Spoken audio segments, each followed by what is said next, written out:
for Friday night, of course, right? And I had to tease you all and say I was going to start at 10 o'clock. And actually I started at, well, 10 o'clock for me, but 6 o'clock for you and on the East Coast, and 7:30 p.m., I guess, for the West Coast. But it wasn't intentional.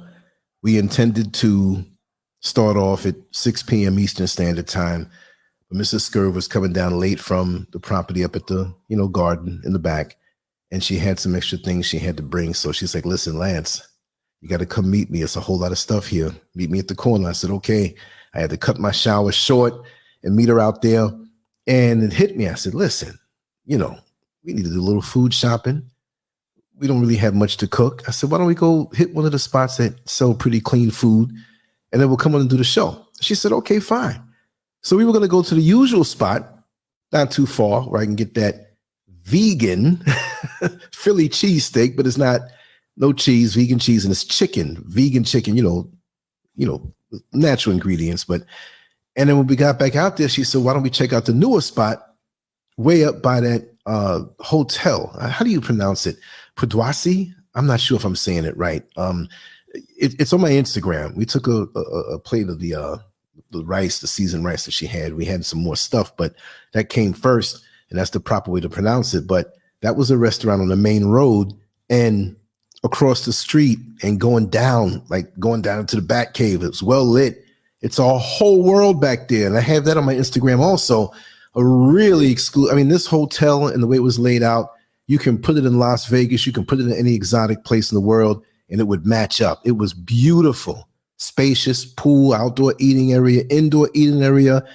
You could just wander around the whole place, and it's so far back, you won't even see it on the main road there. So across the street on the main road, they had the same name, but it was a restaurant there, I guess, to catch foot traffic and people who weren't part of the hotel scenario. So we went up there. We were always passing it by, going up to the house, and we said, okay, let's just stop there and grab something. So we went there. It was okay, but I still want to get my original Philly cheesesteak, chicken, vegan, whatever, tomorrow. We worked hard all week, and I said, just to get a little small little sandwich, whatever, come on, that's all I'm asking for.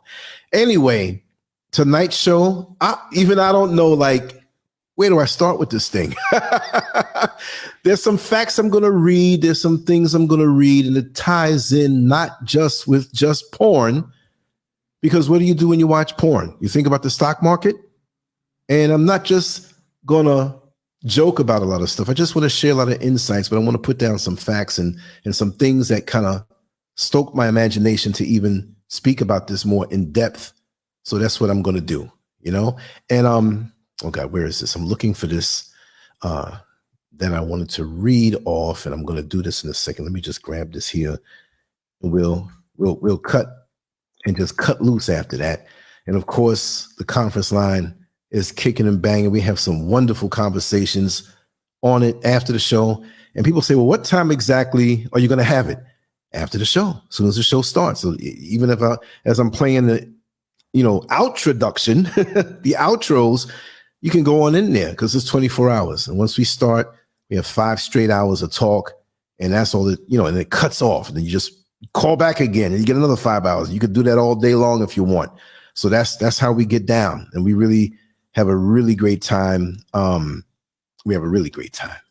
I fell asleep a little early last night. Thanks for understanding, everybody, because I'm 4 hours ahead of everybody. So if you're up and it's 2 o'clock in the morning, well, it's 6. And I have to say again, it got worse. I stayed up until noon earlier, my noon, which is 8 o'clock for you, but 12 noon. I didn't get to bed till 12 noon, and I woke up at 5. So my biorhythms are just all off, totally off. So I was told today by a wonderful person, said, listen, just go with the flow. Don't try to force yourself to sleep here and there.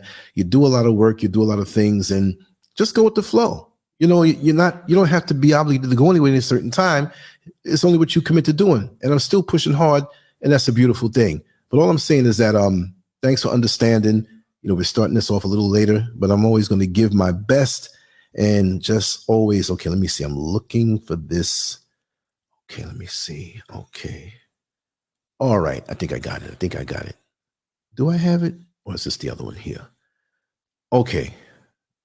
Well, this is a few points that have to be made. and I'm going to just take off with it. Okay. This is official stuff, and I'm going to go into some medical things because masturbation and pornography go hand in hand, and we're going to talk about all of it. I did save something, but I just can't seem to find it. That really sucks. Okay, let me just check here. No, I lost it. It's somewhere here, but I'm going to freestyle with that also. Here's something that I kind of copied off, and I want to read it out about masturbation and porn, but it's about porn, and we're going to lead into that. Let me just check the chat room here. I got all this stuff up. Just want to acknowledge everybody really quick as the show goes on. Yes, Anthony Newland, welcome. Yvonne, always early. Indigo King, 111. Always a pleasure, brother. Fetty, welcome in. Let me see who else is here. My Views channel. Wow. Ain't that crazy? And you're right. By far the worst of the worst. Sister Oyala, welcome in always. Welcome home. Sharina Lofton, welcome home. Master Glam, all right. Wow, we're pouring in here. We got 36 people in so far. Everybody hit the like button. Make sure, help those algorithms. I don't ask for much. It is what it is. But let me go off and read what I was going to read, which is really a shorter version of the long thing that I was going to read. Okay, here it is. Now, we all know what pornography is. We all know, and this is me talking before I read the thing. We all know what people do when they watch it. We all know the thoughts that it stokes in the back of your mind. People say, well, it's harmless. But there are a lot of people out here who are addicted to it, and a lot of people who it messes up their mind and what the expectations are in a relationship. It messes up people's minds as far as what they see reality to be. It has messed up a lot of minds of the men out here and women out here, because the numbers are growing of women who watch this also. It might be dead even now. It might be where they have surpassed it. I don't know. All I know is that this is a thing that really, when children get their hands on it, it's not really good at all, because they don't have the emotional strength to deal with it. They're exposed to something they're not ready yet. And most of us have been exposed to it in this day and age, and or forget about molestation, being exposed to that. This is on the same level of that, porn. And we're all curious when we're younger, but it gets into the hands of people who are younger and younger and younger, and they don't develop properly. Imagine preparing a dinner for someone, and it's one or two items are supposed to bake for an hour in the oven, but you take them out after 15 minutes. They're supposed to be in there 45 more minutes. It's not going to taste the same. It's not going to be the meal as you intended it to be. And we as human beings are so caught up in running toward pleasure and running away from pain, two of the most highly motivated factors in our lives. We want pleasure, but we don't want the pain. We want the pleasure, but we don't want the responsibility. We want the women, but we don't want the responsibility of the pregnancy and taking care of the woman and seeing that there's more to the woman that meets the eye. So we don't want that responsibility. So to hell with all of that. I'll just go get my little jar of Vaseline, lock the door, and jerk off. You know, I had to say something lewd. I'm not going to keep it politically correct all night. This is Friday night. We got to talk. Now, here it is. Right? These are not my words, but I'm going to read this off. And this is pretty much, so many people don't want to bring guilt to people. I'm not here to make anybody feel guilty. There's nobody here who has not done that.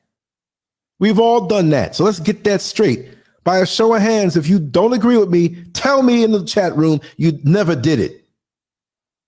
And then after that, tell me you never had an orgasm with somebody. Just tell me you lived under a rock. You never got horny. Hell, half of us in here probably not even 24 hours away from an orgasm within the last 24 hours. Probably within the last hour, like, ooh, LANCESCURV is coming on. But here it is. It's important to note that these are not my words. It's important to note that not all pornography is inherently bad, and people may have different views on the topic. However, excessive consumption of pornography can have negative effects on some men. Now, why don't they mention the women? Why always gotta be a man thing? They watch it too. But see, women can't get erectile dysfunction, but they can get screwed up in the head behind this. Here are some potential reasons why. Objectification. Pornography can often present women as mere objects of sexual desire rather than as whole, complex human beings. This can contribute to a culture where women are treated as less than equal to men. Aren't we already there? But then again, we have the modern woman that tries to treat the man as though he's nothing. I can do it all by myself. I got this masculine energy. And I have my car, and I have my house, and I have my this, and I have my that. Okay, wait around till about 55 and 60, and you get lonely. Huh? Number 2, unrealistic expectations. Pornography can give men unrealistic expectations of what sex in relationships should be like, leading to disappointment, frustration, and dissatisfaction in their own lives. Yeah, unrealistic expectations. Here you are. You're a regular dude. I'm not even talking about organ size. This has nothing to do with that, right? But we're a regular dude. We're not some super duper muscle down, I can screw somebody for 6 hours type thing. Because you know, when you're in adolescence, you know, you can lie when you compare with the fellas. I've heard guys tell me, but in teenage, yeah, man, I was up in it for 4 hours. I'm like, what? You're telling me that?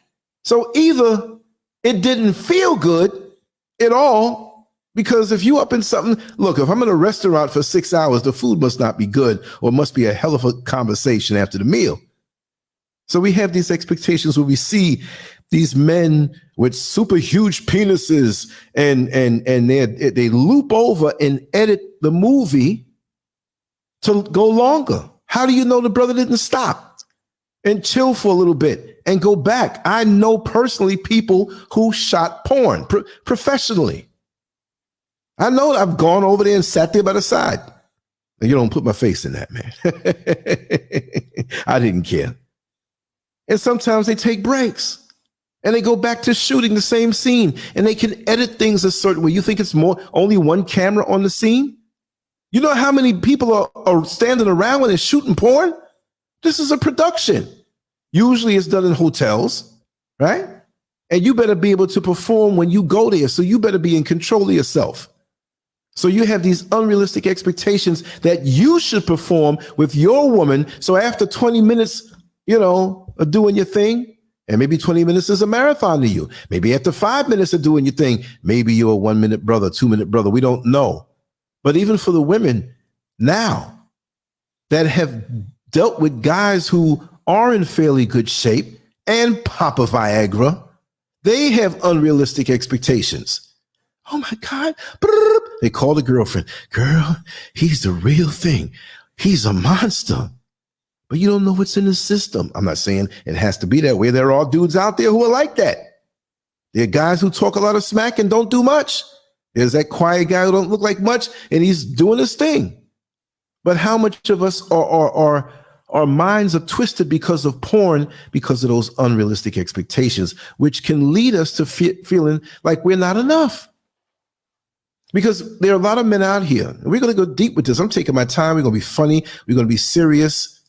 And then we're just going to let everything hang out. There are a lot of men out here who are scared of relationships now because of these expectations that a lot of women have, because either they were with the super dude who was popping the Viagra, or they were just with somebody who had their number, and they expect all men to be this way. So there are a lot of men on top of the pressures of dating and having to make, you know, you better have like 6 figures 3 times over, and you better have this. It's like, you know what? Let me just leave all of this alone. And they look at pornography, and that's their get off. And while they're getting off watching pornography, they're being pushed down into the hole of this abyss of nothingness, because I could never perform like that guy, and I could never produce the money of that guy that she's aiming for out there. And so now you're disconnected. And after a while, that doesn't exist anymore. To me, that's something that really wrecks up us as a people. Let me just get through this, and I'm going to freestyle some things, and then we'll continue on. Addiction. Like any other habit-forming substance or behavior, pornography can become addictive, leading to a compulsive need to view it which can negatively impact personal and professional relationships. See, you think because you don't have a line of cocaine in front of you, some GMO weed that you're inhaling, methamphetamine, crack, Molly, whatever it is that you do, that I'm not on drugs. See, porn and masturbation, that's the ultimate drug because you can't get shaken down for it.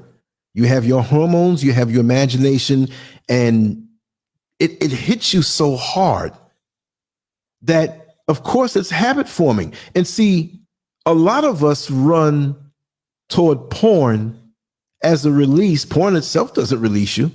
Okay, you say that to be true? I'll put a big screen TV in front of you, and we'll have all the porn you want, a big jar of Vaseline in front of you, and I'm going to handcuff your hands behind you. You'll be in there, you'll be out there humping air because it is like a drug. You've extracted the connective part of it to the next person. You're not making a connection no more.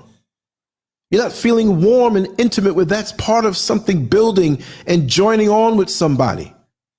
It's really a selfish act. When you really think about it, I mean, you can't, teenage, a young person, even a grown person, but when it gets to the point of being something that's an addiction, okay, say, for example, you're in New York and your loved one who you're committed to, whether you're married or not, you're committed in a monogamous relationship. She's in Las Vegas. She's got a job out there for a couple of days with the company and they have this, whatever, some kind of corporate get together. She's going to be out there for maybe a week. She's finished with everything. She's not really interested in going out and seeing the excitement. She's tired. They worked her all day. They do have some days off, but now she's talking to you on the phone. And she says, "Oh, baby, I wish I was there with you." And you say, "Oh, God, I wish you were next to me too. You know what we'd be doing." "Yeah, I know. I'd be licking on your nipple and going down and licking the head. And oh, you know where that's going." And I'd have that clit in my mouth, twirling my tongue like a helicopter. "Oh, yes. So what you gonna do?" Usually, you start manipulating yourselves in the name of love. I don't think that particular aspect of it is bad because your mental focus, your spiritual focus is on that person, even though they're thousands of miles away. But when you're watching porn and you think that you're not addicted to something, who are you connecting to? You're randomly looking at something or a bunch of things until you find something that hits your fancy. And it can be very abstract. It's just something visual about what's there. And the porn will lead you down a road where you started out what you thought innocent. Because people are going to masturbate, right? But the porn drives it. It's masturbation, 3.0. You focus looking at something, it's hitting your brain like you're really there. And you having these supercharged orgasms that are not connected to anybody, which will leave you empty, feeling guilty, and messing up your real relationship. And if you're not in one, it's going to be hard to get into one because you're going to compare it to the porn. Oh, really? You don't think so? Hey, you have a favorite restaurant. They cook all of these super dishes. There's nothing wrong with going to the restaurant if you like the food that's clean and you have the money and you want to do this, especially do your thing at home. But if it does it for you, fine. Now you meet this woman that you fall in love with over time and everything. And now she's not the greatest cook in the world. And you start slipping off to go back to that restaurant. I understand, but work with what you got. Help her to become a better cook. Don't insult her. Learn with her. Don't say, "Oh, you're a bad cook. You don't cook like the people in the restaurant."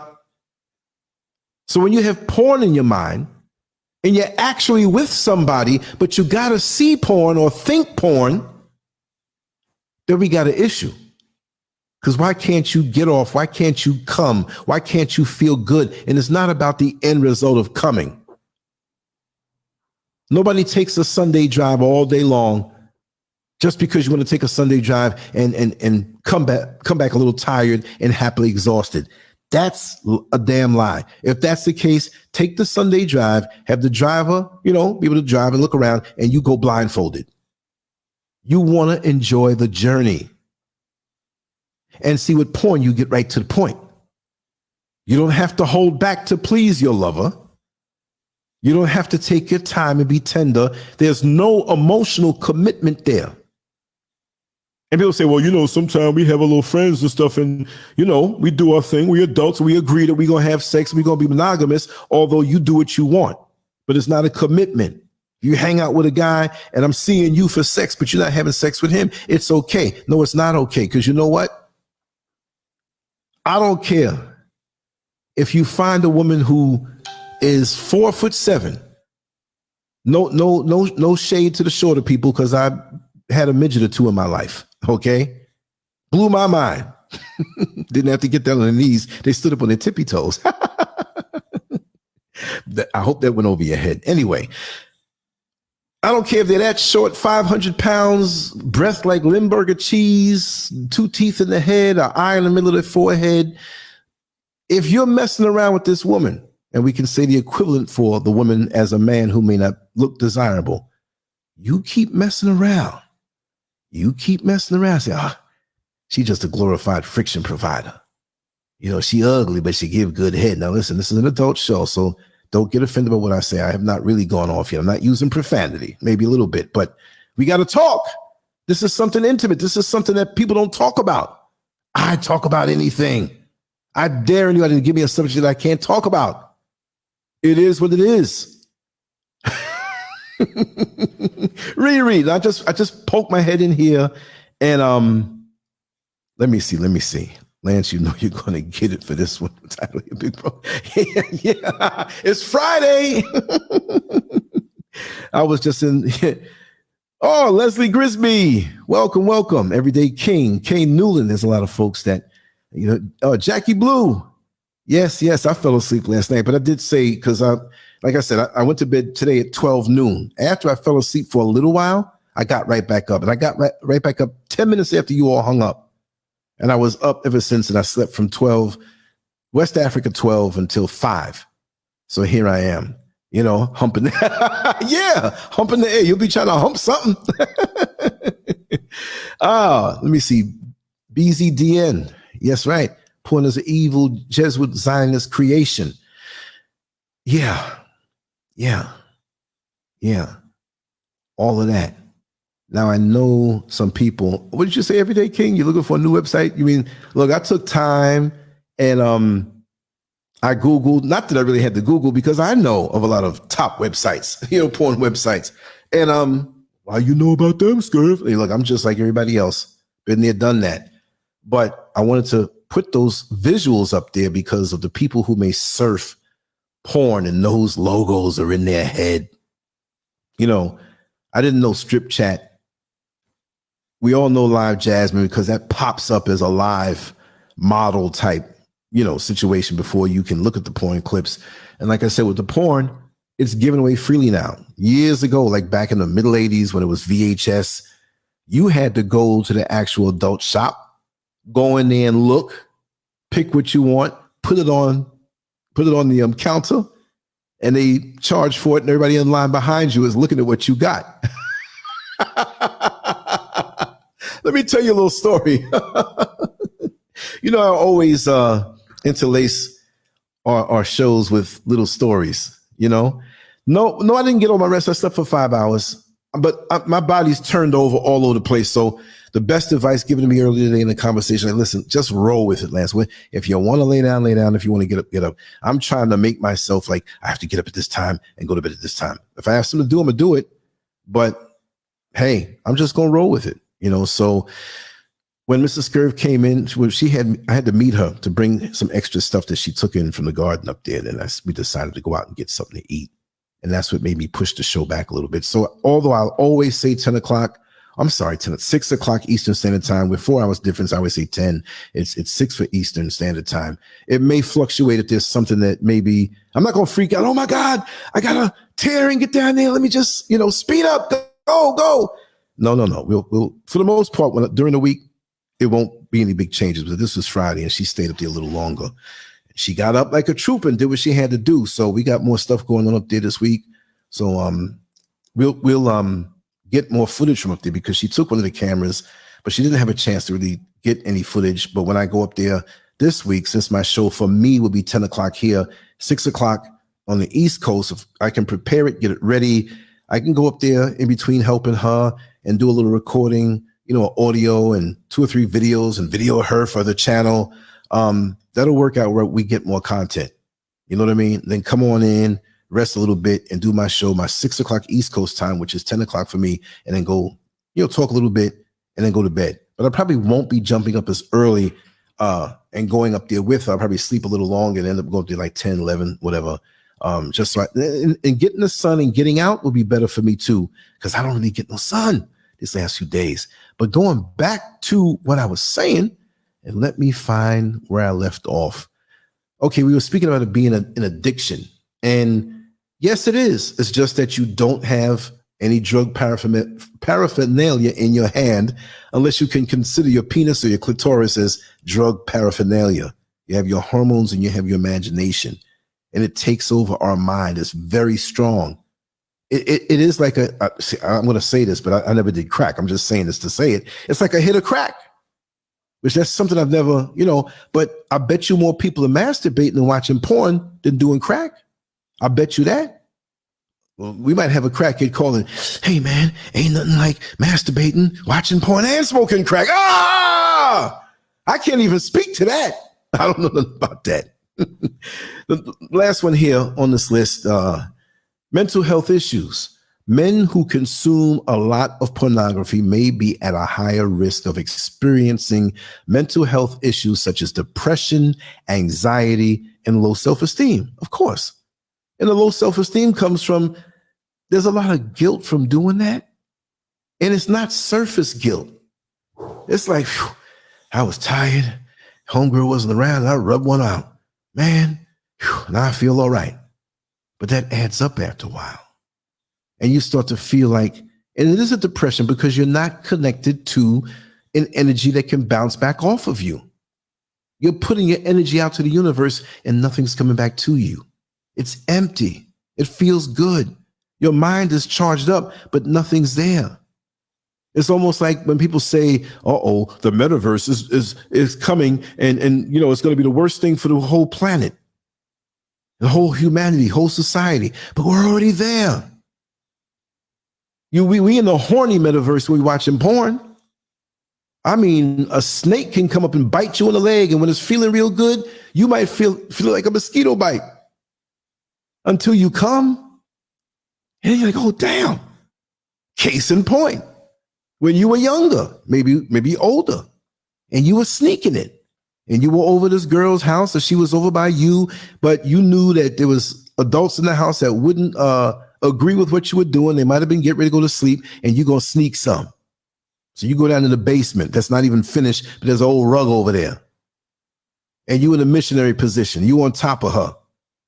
And you got that situation where you're ready to run because, either you keep your pants around your ankles or you take one leg out and she has a dress on. So as soon as you hear that creak at the top step and you know somebody's coming down, boy, you scatter. But when you're getting it, I'm not even trying to be lewd. I'm telling you, when you're getting it and them knees are rubbing on that rug and it's hurting, but the pleasure is so good, it takes over your brain and it numbs you to everything else. You become oblivious to all other pain and all other things.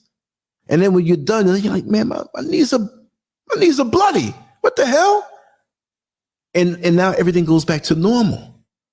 So now you got happy balls because you had an orgasm and they're throbbing happy in unison with your heartbeat. Boom, boom, boom, boom, boom, boom. And you feeling good that way, but your knees are torn up. And now you're sneaking out of the house with Band-Aids on your knees.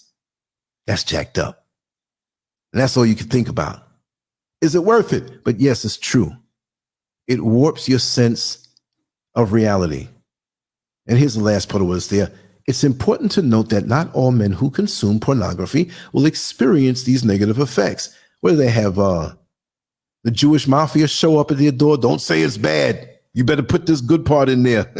And some may not experience any negative effects at all. However, it's worth being aware of the potential risk and making informed decisions about consumption. It's true, but a lot of people don't understand that. So I'm going to go off and rant after looking at another thing here. We just move my microphone over, and I'm going to come back and peek at the chat room if anybody has anything they want to say. And I'm going to allow others to come on in, you know, eventually.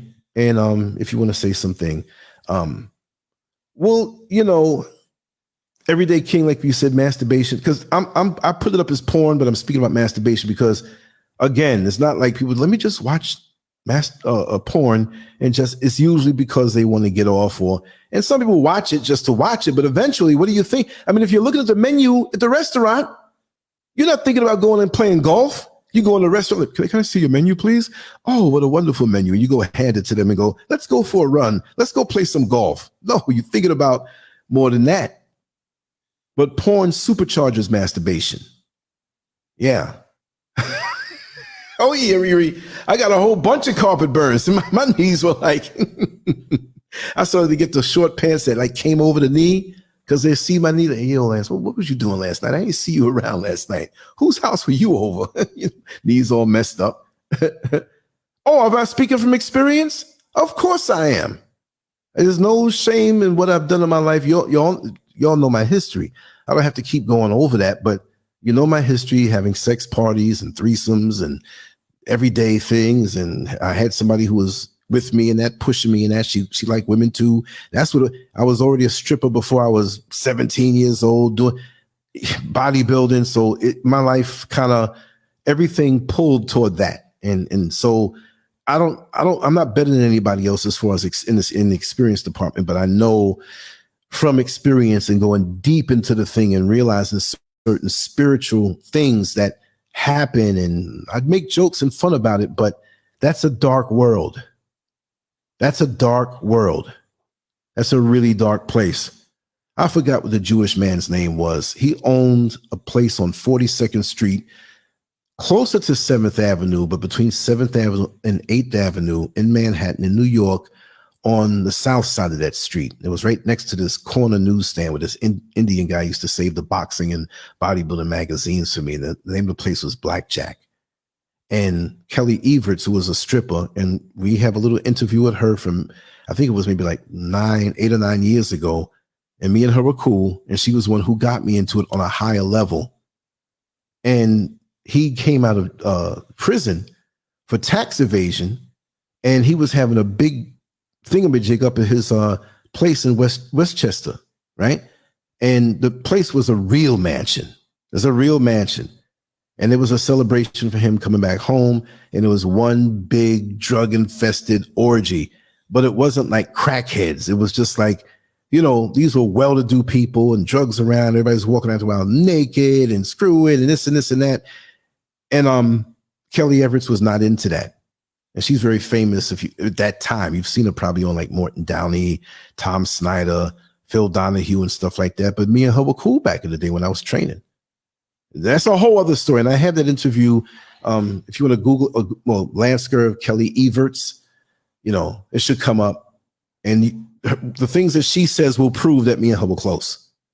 A little too close. Never had sex with one, but touchy-feely, kissy-kissy, you know, that whole thing. And she did that for attention in the gym, using me that way, but we were good friends, you know? But yeah, Bermuda shorts.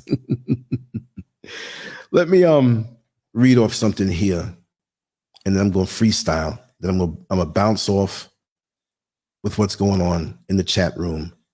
Okay, I'm gonna go right to, I'm not gonna go to the pages up, masturbation and health benefits, because like, I can't chastise a person for what they do, because I'm not demonizing porn and masturbation like that.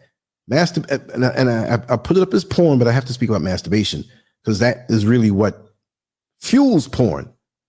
You know, like I said, if you were allowed to watch 2 hours of porn every day, but not allowed to release yourself with a woman or like with a man, if you're a woman, you know, and just handcuff you, you know, if there's a table, if there was like a room where like with the detectives, right, when they leave you in there, and there's a table. You might be humping the table trying to get all gasoline. You might, oh, damn, that's a cup of coffee right there. Let me get in there and hump on that. You know, that's not good. That's not normal, y'all. That's not the way it should be. And I want to say one more thing about porn before I read this, is that it introduces you to things that you probably wouldn't have thought about before. Now, let me just take a second and take a sip of this water over here.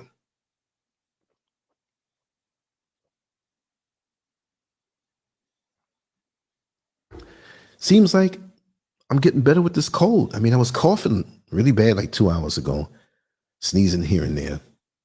And you know, when colds leave you and never says, hey, it's been good effing up your life, I'm going to leave now. It just slips off and you think it's still there. You know what I mean? You ever notice that? Like, man, I've been all right for the last 9 hours. I didn't realize it. The damn cold just left. They ain't got no manners. So, and I said this to a friend of mine, and I would say back in 83, 84, because remember, you had a lot of sex shops in Times Square. You go to Manhattan right now, they're all gone. They're scattered all over the city. So a lot of the guys that I knew in these places, they worked as bouncers, and I knew them from the gym. So I can go in these places and not feel like a creep. I'm standing up there talking with them. You know, they're all muscled out and they're bouncers. They know all the girls. Hey, come over here, Judy. I want you to meet my boy, Lance. Oh, hi, Judy. So every time I go around, she's walking around. Hey, Lance, how you doing? So I had a different upbringing in my secret wildlife. So I have friends of mine who purchase porn. They have no problem with letting you know all through the years. Some who have extensive collections, some who may be listening right now. I won't mention the name, fellas. I'm just going to tell you how it was. And so I told him one time, because I was in there with a few of them. We were buying stuff. And I said, look at this. Look at these different categories. You didn't have these categories 3 years ago. Most people, they look and they say, okay, let me get, and back then it was tape, like a VHS tape. They want to get a porn tape. It kind of didn't matter. They wanted to see sex. But then after a while, they noticed they like certain things. I saw a scene where it was a guy and two girls. Women. I don't mean girls. I say girls just to say women, but nothing under 18. We ain't talking like that here.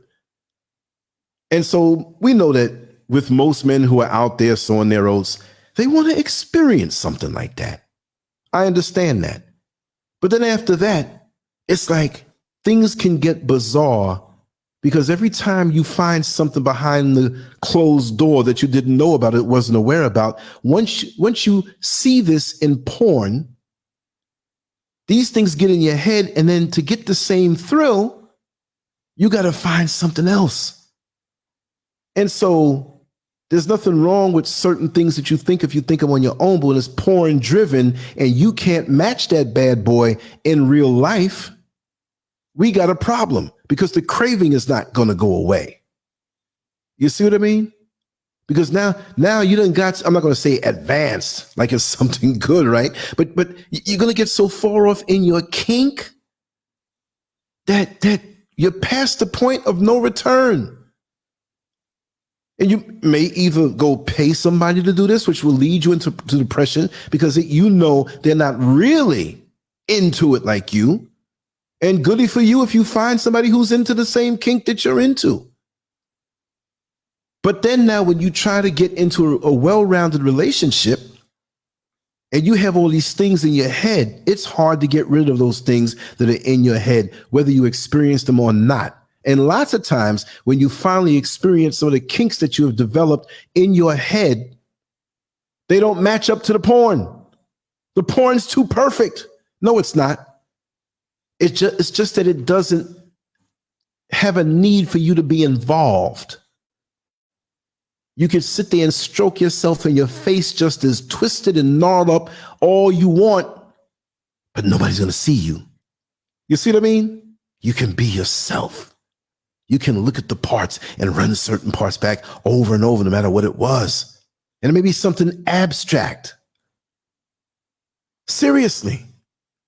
And then you meet this person who, they may have their kinks too, but they're pretty much level-headed.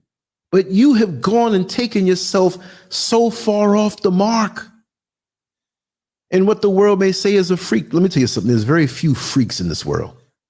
There are a lot of misled people, but there are very few people who are really connoisseurs of the very thing they are into. I can spot that a mile away. So a lot of people play freak. When you become that all the way, there ain't no turning back. You better find somebody to get down with of a like mind. There ain't nothing to play with. So now you have your matrimonial situation, your marriage bed. Hopefully you've discussed things before you even took it that far. Because if you haven't, that marriage ain't gonna last. Because she's gonna find herself in the bed lonely by herself. And you're gonna be somewhere in the locked room jerking off. Babe, we just bought that Vaseline 3 days ago. It's a family size.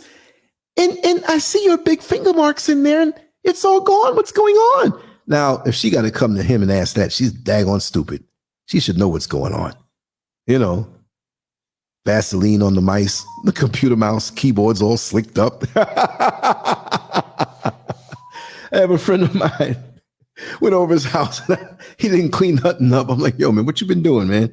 Oh, you know what I've been doing, man. You know, I mean, most people I know, they cool about it. But it will take you so far.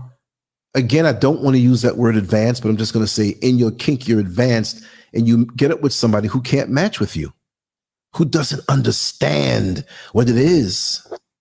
And there are people out there who do. So if you, on your sexual journey, have your sex play, your private one-on-one sex play, go for it. Because you know what? You're bouncing energy off of another human being. And the energy is not lost. I don't know how to explain it, but there's no way you can play catch in the park by yourself. To throw the ball and run over there, you ain't running that quick, play catch. It's like playing catch. It's something that builds with that. There's a bond that's built with that. You don't go down to the lake if you live in the country and have to fill up a bucket of water. But before you get down there, let me put some holes in the bottom. So by the time you get halfway up the hill to get back, the water's gone. You see what I mean? That's what porn and masturbation will do to you. And it will take your mind so far gone that after a while, you'll come to the realization that you won't even find anybody that would understand your kinks or even want to get, because it's so damn customized. And because of that, I'll tell you, I know people who are so specific with what they like. I've asked them, do you really need a woman? You know what I mean? I'm not saying go with a man. I'm just saying, do you really need somebody to participate with you, man? Because that's a lot of hoops to jump from. And I've known men who, with their specific kinks, it's so cemented from what they've seen in the porn world and their masturbation indulgences, which actually cements it in your mind. You know, when you're driving around town, you're a young guy, you know, you might be 20, 21 years old. And I don't know when you first started driving, it might have been 18, 19. But there's that alleyway where, you know, you and some girl pulled over and you did something. It's high up in the day, got your mom in the car, you're shopping. And when you look over there, I remember, that's that bing. It goes in, bing, little things have bing, and it reminds you. You don't say nothing. You wouldn't dare say, oh, yeah, you know, Mom, I was over there a couple weeks ago in that alleyway eating a Sally out. You know what I mean? No, you know, you're not going to say that. But it hits you. You don't forget. Your mind gets tied up. So these guys that I've known that are so caught up in it where, yes, you have to wear this particular short mini skirt and you have to have this particular push-up bar. But I like to see nipples, but not on the whole nipple, just the brown parts. And I like the lipstick, yes, and have a lot of lipstick so I can see it on my dick a little bit. Yes. Oh, just like that. And you know, look, it's wild, but one of my kinks personally, and I'll tell you, you all know I'm going to tell one of them. I've told it before, right? When receiving oral sex, when a woman wears glasses, for me, it feels 10% better. I don't know why. I don't know why. Let's just make it symbolic. This has been down to the years. One girl years ago, I don't have much time to do this. I got to get out. I said, let me get them glasses so you can come faster. I told you this is going to be an adult show. We can talk adult and we can laugh at the same time. See, we all have things. Those are the advanced, abstract things, whether you watch porn or not. We have reasons why we get turned on. And also, let's remove porn from the situation. Yeah, you're right. I'm peeking. I see over there laughing at y'all. Matthew White says, porn is extremely brainwashing to the point where most men look for a woman that does porn-like activities. Exactly. But remember, on the flip side, we have a lot of young girls, and I do mean young girls who are underage, who might be active with other underage boys and hopefully not any older men, but they have learned to do porn-like things to entice the men who they feel that, well, this is what he wants. Let me do this. You see what I mean? Come on. Right? He says, come on. Humping air. Exactly. Yeah. Look at J-Dub. He got all the websites. For real. I did my work. I said, listen, I ain't going to just throw up no half-naked picture. And I could have done better, but I put that Vaseline right in the middle. I put the little happy sperms down there with the glasses floating around. I made sure I proved the point. I do think it's very busy. I like to have impact with, I'm a minimalist with my banners. It's a bit much, but for this one, I had to do that because guess what? When you go down to the red light district or where they have all the topless bars and the adult sites, depending on what city you live in, if it's a hick town, it's not going to be that way. It's all this lights and stimulation, like Las Vegas. Times Square was like Las Vegas. When it's still lit up like that. So all these sex shops. And growing up and exploring these places, remember, and I'm not even saying this, it's not even a brag thing because most men would be embarrassed to say it, but I've hung out with fellas, friends of mine, we'll go here, let's see let's see what's inside that one. We did regular things. We went to movies. We walked up and down all through Manhattan and had fun. But when we got around those parts, you know what I mean? We got nosy. And I got some funny stories about all of that. And it wasn't like we did this every single day. No.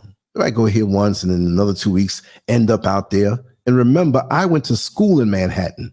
So it wasn't hard for me to leave from 2nd Avenue and 57th Street where the High School of Art and Design was with a few of my friends. And lots of times we didn't want to really tote all of those books back. So we'd go there's a particular McDonald's there in that area, like in Times Square. And we'd stay there till late doing our homework. And we'd run back to the school. The security was there. It was like, listen, let us in so we can put our books and stuff back in the locker. We did our homework already. And then we went home empty-handed. And the next morning we can come to school empty-handed. It was just a thing to do. But on the weekends, we'd double back and go in some of those places. And some of the guys that are around me, they look like they were 17 and 16 and 18. I didn't look that way. I was competing in bodybuilding. So I had a very young face, but the body, no, I can't say it was a boy face. I had I look like a grown man. The body and everything. I'll get a woman and get a little eyebrow pencil and put a little mustache on and put a hat on and just throw them little man faces on. They saw the size of my arms, my chest. They're like, oh, go on in, man, no problem. And some of them knew. And plus, those are the ones where I didn't know had my friends working there. Because I was a grown man in certain respects from very, very young. And knew the deal about life in the streets. But that's a different story, right?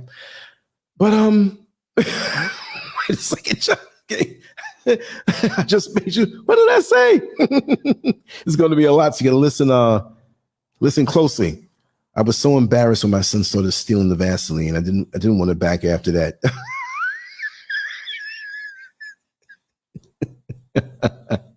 I could hear you in your voice saying that too.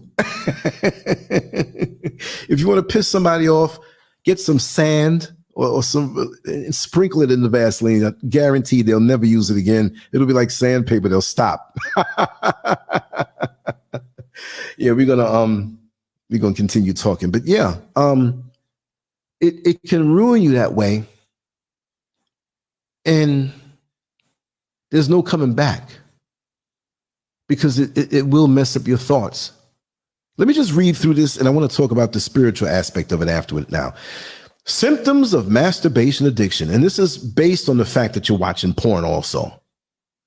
It's not like, you have access to porn and you say, oh, let me just, Watch the Disney Channel and jerk off. It doesn't work that way. No, maybe you're a pedophile, you'll do that. So that ain't me. So let me pull that back. Nobody does that unless you gotta have something wrong with you to do that. Symptoms of masturbation addiction.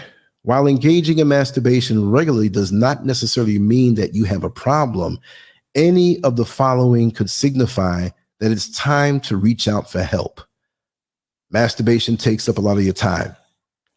Your personal or work life is suffering because of masturbation. You choose masturbation over in-person activities, going home instead of staying at a party, choosing to be alone instead of with a partner. You find yourself engaging in masturbation in public or in places where you'd rather not. Public restroom. Yeah, that's kind of, there's a lot of dudes out there doing that. You're masturbating when you don't feel like it or when you're not aroused. That's yeah. Like you force yourself to do it. Like it's mandatory to do it. And you do it just to get a cum. You do it, you're not doing it like, damn, I'm so aroused and I just finished talking to my lady. I'm gonna call her back on the phone. Not one of those things where it's like spilling over, but you're drained and tired. And, I've seen that when I used to work in the jail. Because and I'm not sitting here like the masturbation cop. Aha! You can't jerk off. No, but you're in there every 30 minutes. You have to check into the cells. You don't have to open the doors. You have to just make sure the guys are alive. They're breathing. Sometimes they're asleep. You don't want to roll the doors. They might be on medication, but you see them breathing. You stand there for a second. You see their stomach, the chest moving up and down. It's okay. He's all right. He's alive. You just want to make sure that they're alive. But in your checks, 11:30, 12. If you're doing predictable, right, you usually don't have any problem because it's 12:28 and SCURV is going to be peaking in here soon. Let me stop jerking off. They usually do that, right? And you usually don't have a problem, but some don't give a damn. You peek in the cell door little window, and these guys, they go into town. And they do it so much that one guy was telling me, oh man, I'm all messed up. I said, what happened? Man, I jerked off 3 times a day. I said, man, that's too much information.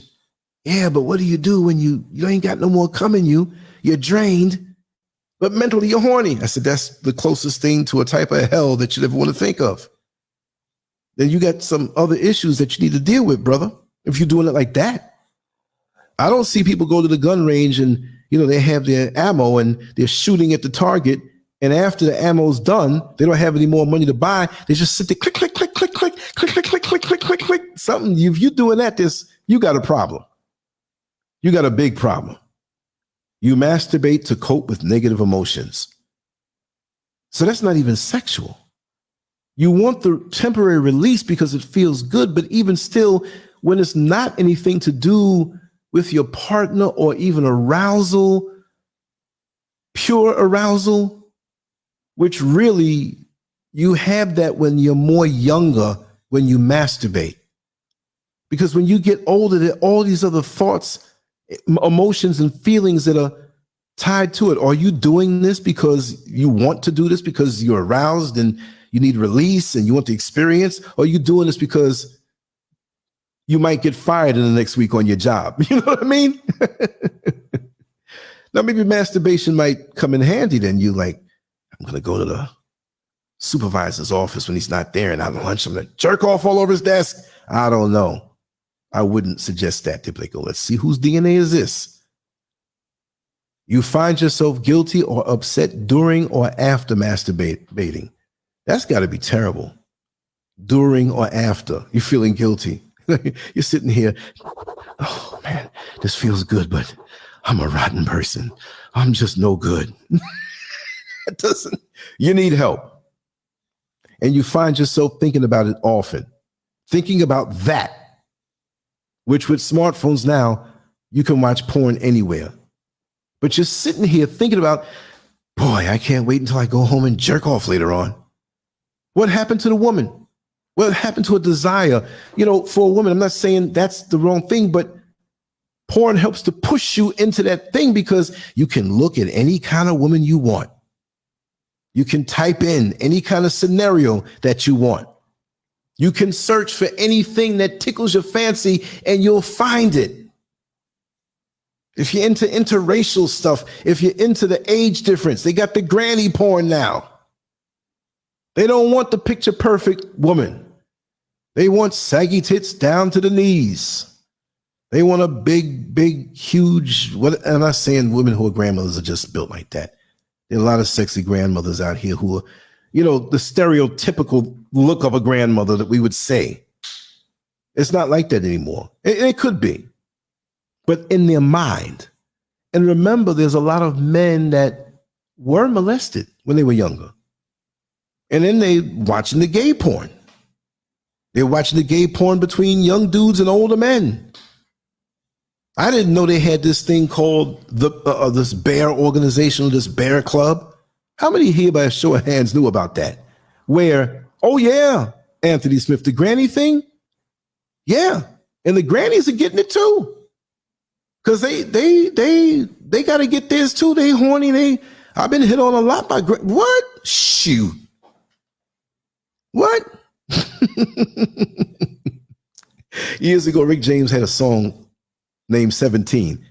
She was only 17, but she was sexy, 17 years old.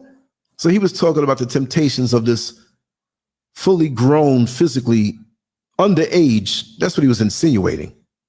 And he was trying to resist it and all this stuff. But we had this joke after we came out of one of those sex shops that sold the movies, and we saw a first look at granny porn.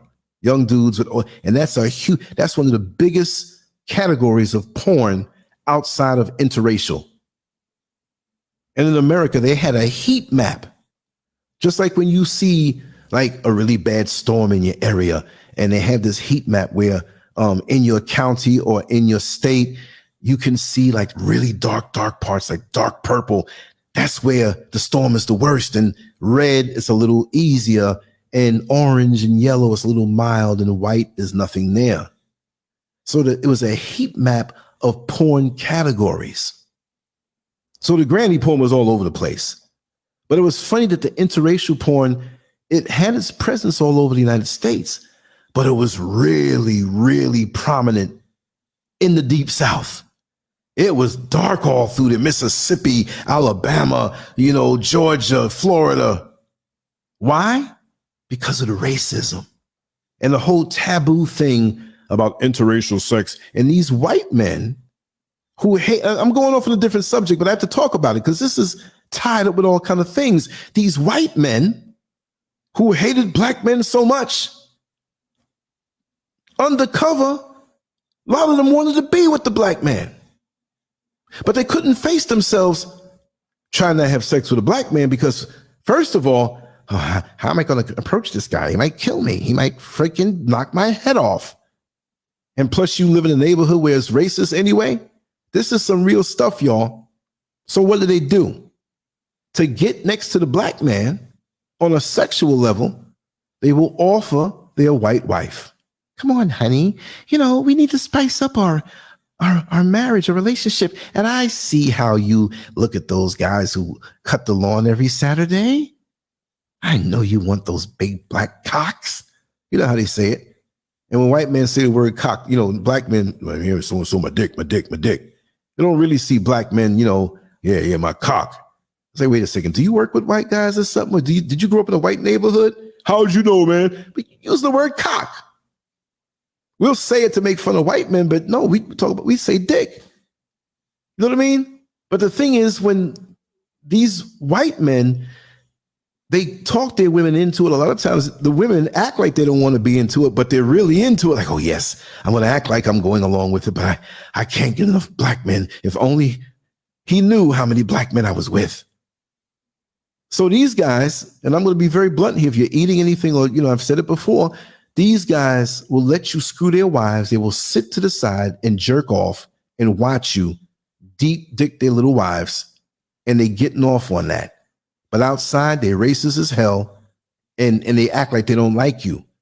But they want to be with you sexually. So sometimes they'll be in a threesome with you and the wife. Now, they're acting like they're not trying to get next to you. And I'm never been in the past in a no one woman, two man thing. It's always got to been two women for me, or three, or whatever. Never that. I'm not feeling good about to have no orgasm and some white man's hairy knee is touching mine. It ain't happening. I don't even want you in the room, buddy. You know what I mean? So I'm speaking on the old sexual gangster stuff that I used to do. But they would sit. Now, I'm not saying I did that because I'm not into white women like that. What I'm saying, I've had a lot of friends. Remember, a lot of people in different things that I've been around. People in porn, people who sold themselves, people who are in the gym, friends who, them white folks are crazy. And let's add in something else. And I've spoken this before, and I want to have this in on this episode, but I've said this so many times. If you listen to the show, you've heard me saying lots of times. Craigslist, when they used to have the personals, the adult personals, where they used to have, M for F. And four was an FOR, was the number 4. So you saw male for female, or you had a category F for M. Okay. Then you might have had M for FF, or you're looking for 2 chicks. Or you might have seen MWC, letter 4, BM. What does that mean? Married white couple for black man. And that was one of the, I'm not going to say it was the biggest category, but it was spread out all over the country, no matter where you lived. And people didn't believe me. And during the show, I said, listen, they don't have those personals there no more. I said, go on right now. And wherever you live, go into that city or that area or that town, go into the personals, the adult personals, and look at that category. That one right there, married white couple for black male. There's a black dude who was like in West Virginia, way out somewhere somewhere out in the sticks. And he found 3 ads for that type of activity. And that was a town where everybody knew everybody by name, first name, last name. He was like, Lance, you're messing my head up, man. You're messing my head up. I'm like, that's the way it is. But with these white men who want to get next to the black man, they just using the wife as a shoehorn to get the foot in the shoe. And what I mean by that, after you, and they love it when you ejaculate up inside the wife. And they over there jerking off. Yes. Put your black cum deep in her white womb. And they keep saying the colors, man. Your black this and the white this. And they get off on that. And now you come up inside this white woman. He's telling you, oh, no, she's taking care of. There's no, we can't have that. And after you go, honey, he's gone, right? Come over here and let me eat you out. But he wanted the sperm down his throat without using the woman, but he couldn't face himself, telling himself that he was gay. This is real. And porn in those areas was so strong and still are. You go to some of the most racist places in America. And if you could see, go into this history of the computer, any porn addict knows you have to finish. When you finish, clear the history. I've spoken to a lot of like nerdy dudes who are like that. They're into their little profession. They don't have no kind of body. They're all soft and they don't have no game. They're nerds. They're cool with being the nerds, and they've relegated themselves to a life of porn and jerking off. So they don't care. I have no time to get into relationships, and you break up and you waste time and it's emotional. Then she cheats on you, use you for your money. You get married, then you die and she gets another man. No. I'll sit here and do coding. I'm going to get into my IT work and take a jerk off break. They say there's a rumor that like it makes you blind, but dudes like that I've known, they always had thick glasses. I'm like, maybe there's some truth to it. Crazy. But going back to the other thing before I come back to porn and then go into the spiritual thing, I didn't forget, I'm sharp. But those guys, they're sitting there, take his black cock. They like to say cock. But when these white men are beaten off and getting to the point of orgasm, the word cock gets all twisted up. The more turned on they are, the more close they are to orgasm. Cock sounds different. Yeah. Put your cock in her. Put your cack in her. Cack. This guy must be ready to come. Yeah, let me see what Lazarus said here. Yeah, clear the history, pervs. I am 30 and I love BBC and big matures. You know, okay, wait now. You said, okay, you're 30 and you love BBC and big matures. So you're a dude, but big matures, okay, cool. I've had situations, right? But you love BBC. That's big black cock. I'm saying, oh, you like to see it with big matures. Oh, cuckold, yeah. There's a lot of that going on. Reese is like, I can't unhear this. Reese, you always have something to say that's straight up funny. But what I'm glad is that you still all respect me and love me and know that I've had my experiences and I've come down. I'm slipping now. I came out not unscathed, but with a stable sense of mind, because I'm not supposed to be stable. I'm not supposed to be any of that. I'm supposed to be twisted. I'm supposed to be some weirdo. Not really. I've never been, but I know how to handle situations. And maybe that's my job to, come out of those things unscathed to a point to be able to talk about it and laugh about it. Because there are a lot of men who are like so hung up they can't talk about, anything like that. Hope Rice, the only Rice I F's with. Oh, you've been missing it, Hope. I've been saying it. Anthony Smith says, black women, I'm assuming, B women can run this world with a mean pimp game, smack them like powder. Well, the black woman does have that power, and it's a creator-given thing. But if they decide to lower the vibration on that level, they can rule it. They rule that world anyway. They rule that world anyway, especially with bondage and domination and S&M. They rule that world. A black woman with confidence and whatever, and she doesn't have to give nothing up. She'll smack you around and, cuss you out and, say the worst things to you. You know what I mean? Like, again, I admit, when I ran into these people, man, wasn't nothing sexual. I mean, it was, but, this dude wanted me to smack up his wife and smack him up, cuss him out. I'm like, yeah, okay. I didn't want to do it to the sister because they were together, but, it was a white man. Really? You gonna pay me to smack you and you're a white man? Man, I went into Farrakhan mode so fast. You white devils, everywhere you go, you have gone to that part of the world and messed it up.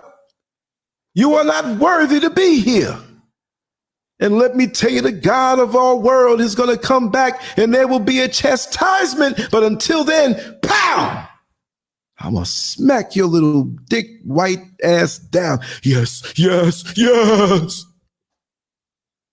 He's rubbing himself. And keep that stuff over there. I'm going to make your wife put in her mouth right in front of you. I'm going to touch places in your wife so deep, you damn devil, and you going to watch. Because she'd never been touched this deep. See how she's moaning? What good are you? I talk the talk. You know what I mean? So, envelope with $500 in it, and it's okay. Would you like to see me next week? I could put his name out there in his wife. They were older though. You know what I mean? But yeah, I've been around a little bit here and there. But porn brings these things to the surface. Let's talk about the spiritual aspect of it, right? Sharon Johnson is here. She's on Facebook. Sharon, come on over to YouTube if you want to see the full chat room, because my Facebook is like a dry desert. Nobody really, I'll do a show, it'll be one person on there.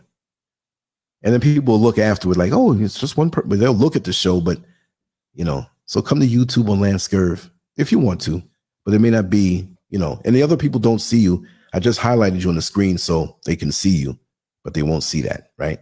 I got Hope laughing. I got to keep her laughing now. Yeah, but on a serious note, okay, let me see something here. A nice long comment. I can't pass that one. Riri, remember back in the day when Luke Skywalker had a talk show with random women around the room having sex? Lil' Kim was a guest. All the raw ish she talked, she cowered over like a mouse. I was like, yeah. See, people talk the talk. People talk the talk. And there's nothing to prove. First of all, number one, as adults, if we feel we have to prove something to somebody, there's something wrong with us. And to prove how many women. I've talked about these things because we had subjects on it. It's my background.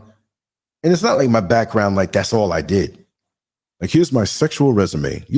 We all have things we've done. We don't have to put it out in the street like that.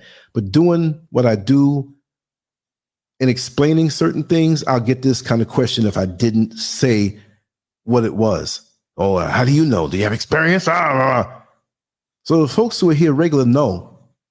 But then there may be 10 people, 5 people who don't know. So I hate to even be redundant and keep saying certain things over. But all those experiences I've had, so it doesn't shock me. And see, what happens is when you meet people who are the real undercover people who are pursuing things on a super duper porn level, because you have people in porn who will do things for money, but they don't live that life outside. Like, this is what messes the heads up of men. They think that this porn world is an alternate world that exists out here, but they keep missing it. So if a woman walks down the street and, sometimes buttons pop open and maybe, she has a bra that pushes the girls up, but one of the buttons pop off or whatever, and he sees this and he's all, and I have a term I use, all porned up, meaning that your mind is looking for this alternative world that you see in porn. It's there. I'm going to find it where I can just whip out my dick in the Walmart checkout line, and the lady in front will get down on her knees and suck me off right there before I pay. I know it. I'm going to find it. And when they don't see it, they come home and get a re-up. Re-up when you're selling drugs, dope. You out of it now. You got to go to your man, your contact and re-up. But you got to re-up. And then you see these women and you think, are they like this? And that's why you say dumbass things to some good ass women who are decent, because you all porned up. Now, women are sexual too. Women will like things that they have their kinks and their extreme things. Get with somebody who might be like that, but don't think that you can just superimpose what you do and she's gonna jump for it, because she may not be down for that. I know some women who like mild things. I know some who you'll never know certain things. You bust out like, whoa. But you can't run it down. And this is what happens when men they forget to work on themselves. Make yourself more attractive, not in just your physical, but your conversation, well-rounded, because we all have genitals. We all have imaginations, and we all have hormones. What are you doing with yours? You see? So that's a given. But you have these guys out here who their minds are so messed up. They walking around thinking like that all day long. Raw Reality says, remember in the movie Players Club, the scene when Ronnie was at the private party with the white cops, she started to beat one of the cops and he enjoyed it. Yeah. And remember back in, I'd say between the meaty years of doing this, I used to drive a dollar van up in New York. There's a young lady who was a stripper. She needed a ride. I grew up with her. She was a few years younger than me. I ended up going to the strip joint in Jersey. The other girls wanted to come back into the city. I had a van. They asked me if they can, because the cab drivers are usually like always try to pop back the next day. It might be some like some I'm not making fun of Africa. I'm in Africa. I heard your live show. We're going to get you now. You're making fun of that. No. But some Gambian cab driver that dropped her off the night before when she was half naked coming up the strip joint. Now she's sitting on the front steps with her daughter, and here he comes. I remember you last night. You sexy bitch, you. No, you can't do that. So they knew I was cool. I got the stamp of approval from my friend there, and I was driving around all these strippers who on the slide were prostitutes, right?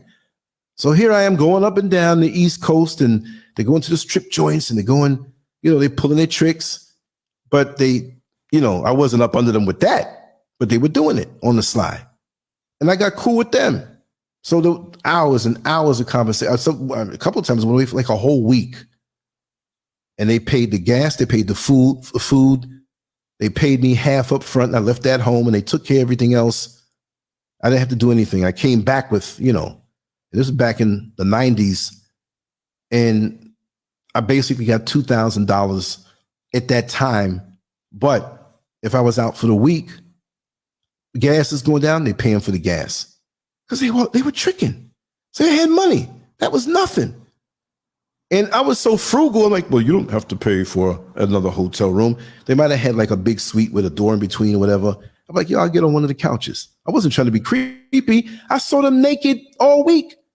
I saw them at the VIP sucking dick all week. So it's like, I'm going to try to see what your titties look like.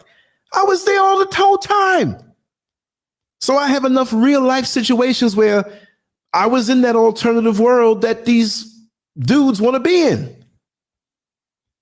So now at my ripe old age of 60, I'm so cool around women in public that a lot of times they find it easy to talk to me because they don't see that hunger in my eye. No, I'm cool. If you want to walk naked in front of me, go ahead. I might draw you. That old pervert white man. I'm going to pull out my cock. Cool it, brother. You know what I mean? But there's all of that is, you know, when people open up to their true sexual sides, it's, it could be funny. It could really be funny because we, in society, we try to remove ourselves from any semblance of anything sexual, especially the dudes that are like deep into the masturbation, deep into the porn. They cover yourself, you know, keep yourself a certain way. And many women out here, there's no need for them to, you know, and let me tell you something. Freak to me is like a fake word because it's a one size fits all word. We're all sexual and we all have our kinks. Get over it if you can't understand that. Right? But I hate to use the word freak, but there are some people out here that you would never know who are so deep into what they do on an organic level, not on a porn driven level. And they will blow your mind. Have you running up their house 4 a.m? No more.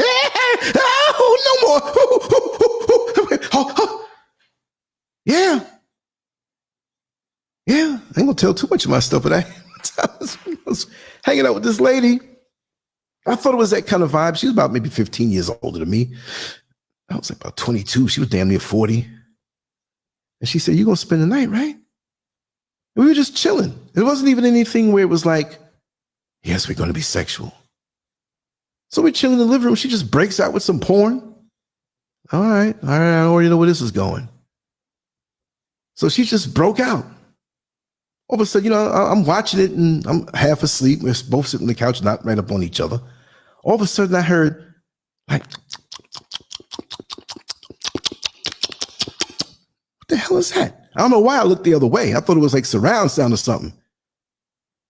I'll never forget it. She was slumped back in the couch. I looked down and I saw her little skirt up. She watching the porn, going to town with her hand. And it was already like moist. But what cracked me up, that wasn't funny because me and her did what we did later on, but her feet were tippy-toed on the floor like a ballerina dancer, and the heels were like touching. And I'm thinking about Michael Jackson with his feet up on the toes, and I don't know. I started laughing, yo. You think this is funny? You think, all right, you laughing at me. By the time that evening into the morning was over, I was dead. Put it on me. Anyway, this is an adult show. Let me say again, right? Okay. Yeah, suck you off. No, y'all always catches those. No, for real. And it's cool, you know. You punch me, I punch you back. I eat you out on the spot. Don't care who sees either. But again, like I said, it's on a spiritual level with porn, getting back to that. It kind of far removes you from that emotional thing. It diminishes you that way. I'm not saying if you just do something every now and then, but when you deep in it, because I know dudes who porn is their religion. Porn is their religion. They spend hours a day surfing through porn to see the new scenario that they can jerk off to that night that fits their fancy. I know guys that will sit there thinking they're going to, let me sit here for 15 minutes and get off looking at something. And sometimes they do that. But I was speaking to a friend years ago, and he's like, man, you know the most frustrating thing? I said, what? It's when you're looking for something to really get a good come on. And you can't find it, so you hold back. And he said, I was sitting there and didn't realize that 5 hours were going by. I wasn't even horny no more. My legs were cramping. I was dehydrated. You messed up. And when you finally forced yourself to do something with all of these images in your head, it dribbled out. And it wasn't even satisfactory. And it's not about like there's some meter in your testicles, like your balls have a meter. Whoop, you're half empty. Whoop, you got a quarter tank down there. But the feeling of not getting everything out is what, you know, when you feel like you got everything out sexually on whatever level you're doing, that's called happy balls. That's what I call it. You look down and they're smiling at you. La, la, la, la, la, la. You got your happy balls.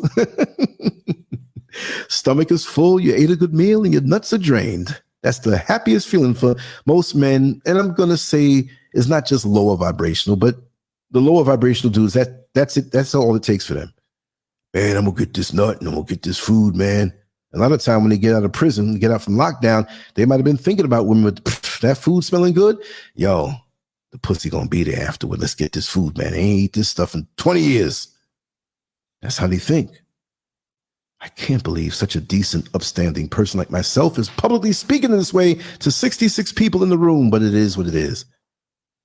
You know I'm talking decent. I talk decent. Let me look here. Oh, yeah, the porn storyline. They're always corny. They're always corny. Oh, I won't reveal who's. I'm not going to reveal.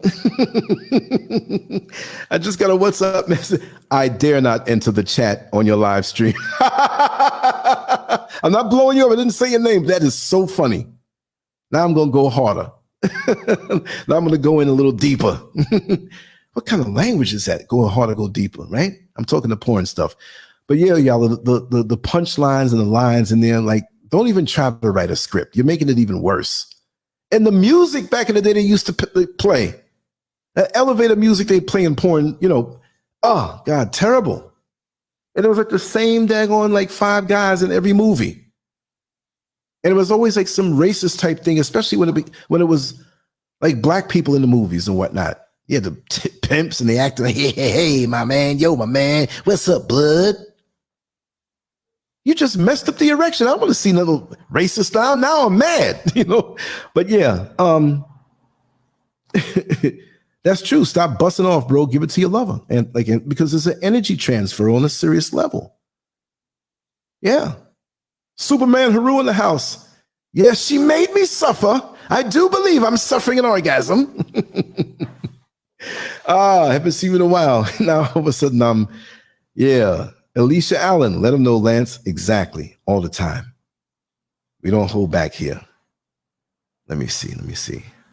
Riri. Actually, you can go to a site and see the girl first, and if you're in her area, you can actually hook up from the damn site. Yeah, that happens, but a lot of times men would get scared of that because now that means they may have to perform. A lot of men don't want to perform.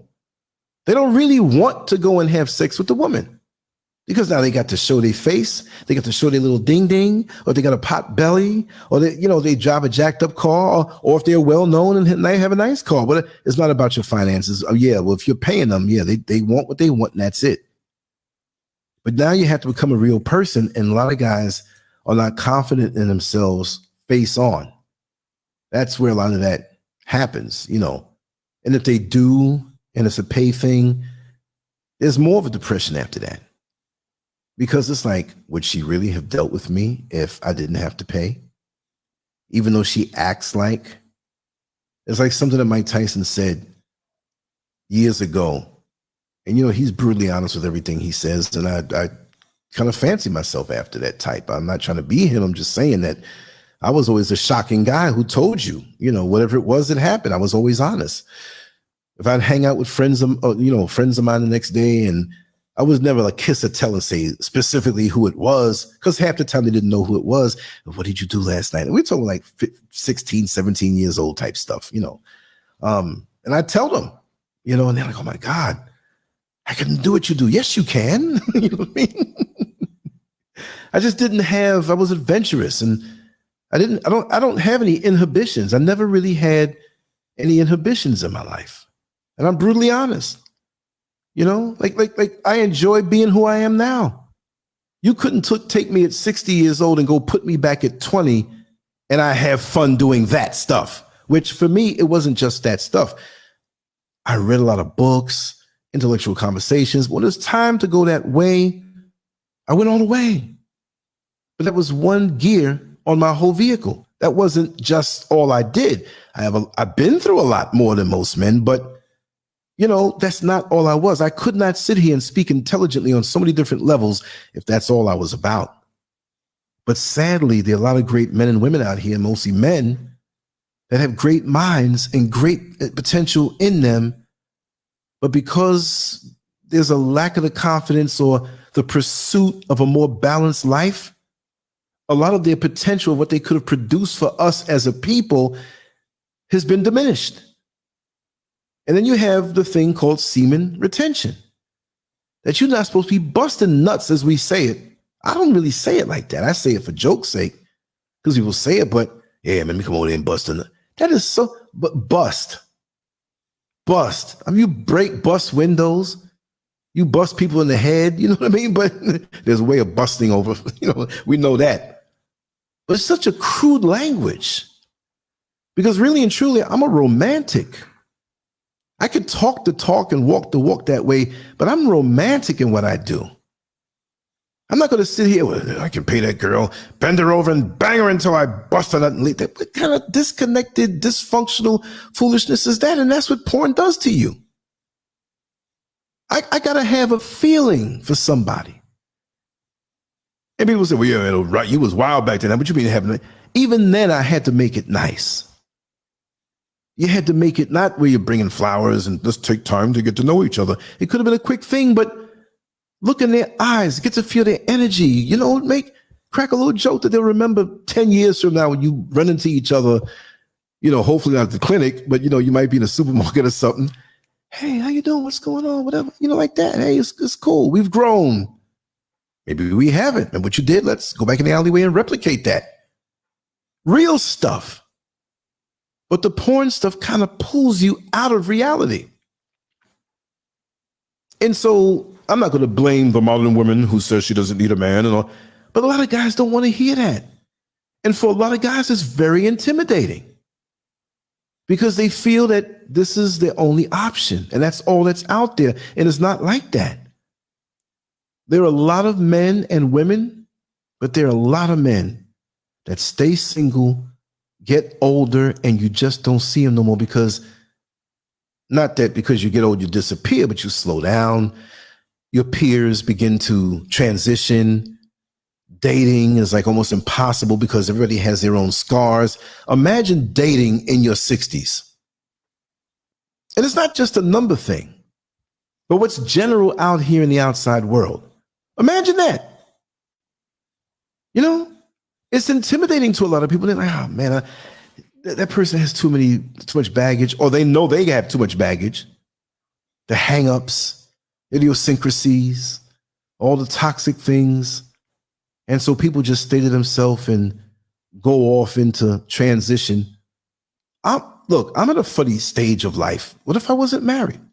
It's not like I'm going to go out there and get married to anybody just to have somebody next to me. You don't do that. But I keep myself engaged in life regardless. Me and Mrs. SCURV went out early and ate dinner. We're going to do some things tomorrow. I know she wants to do some lives and more recordings and walk and talks and stuff because I've been busy over the shows more than what the shows require.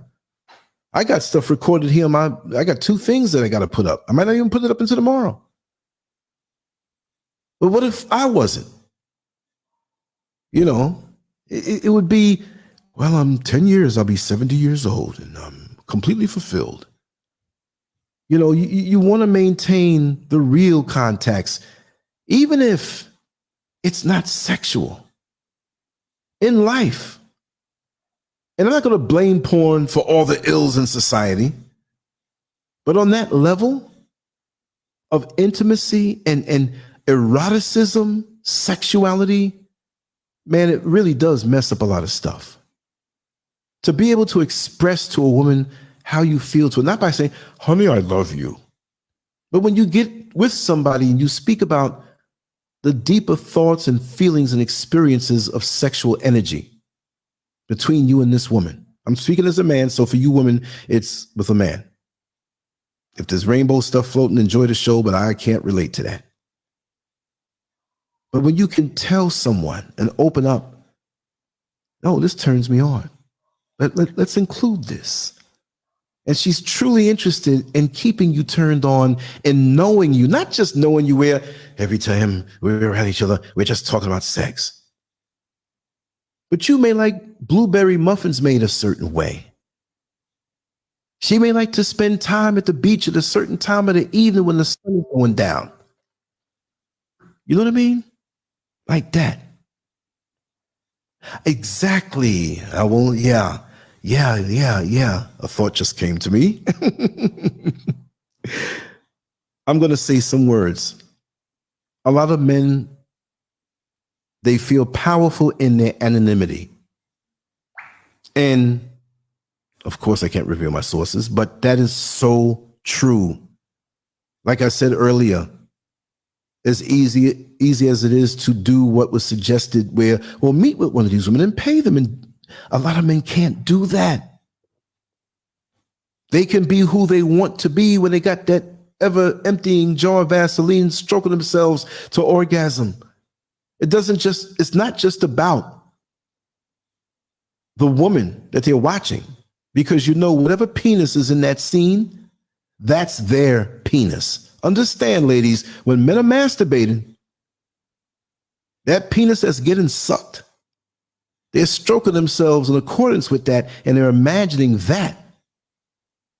But it's more to it than just that they're imagining, where they might be weak or shy, non-communicative, not the kind of person to strike up a conversation. People tell me I'm crazy.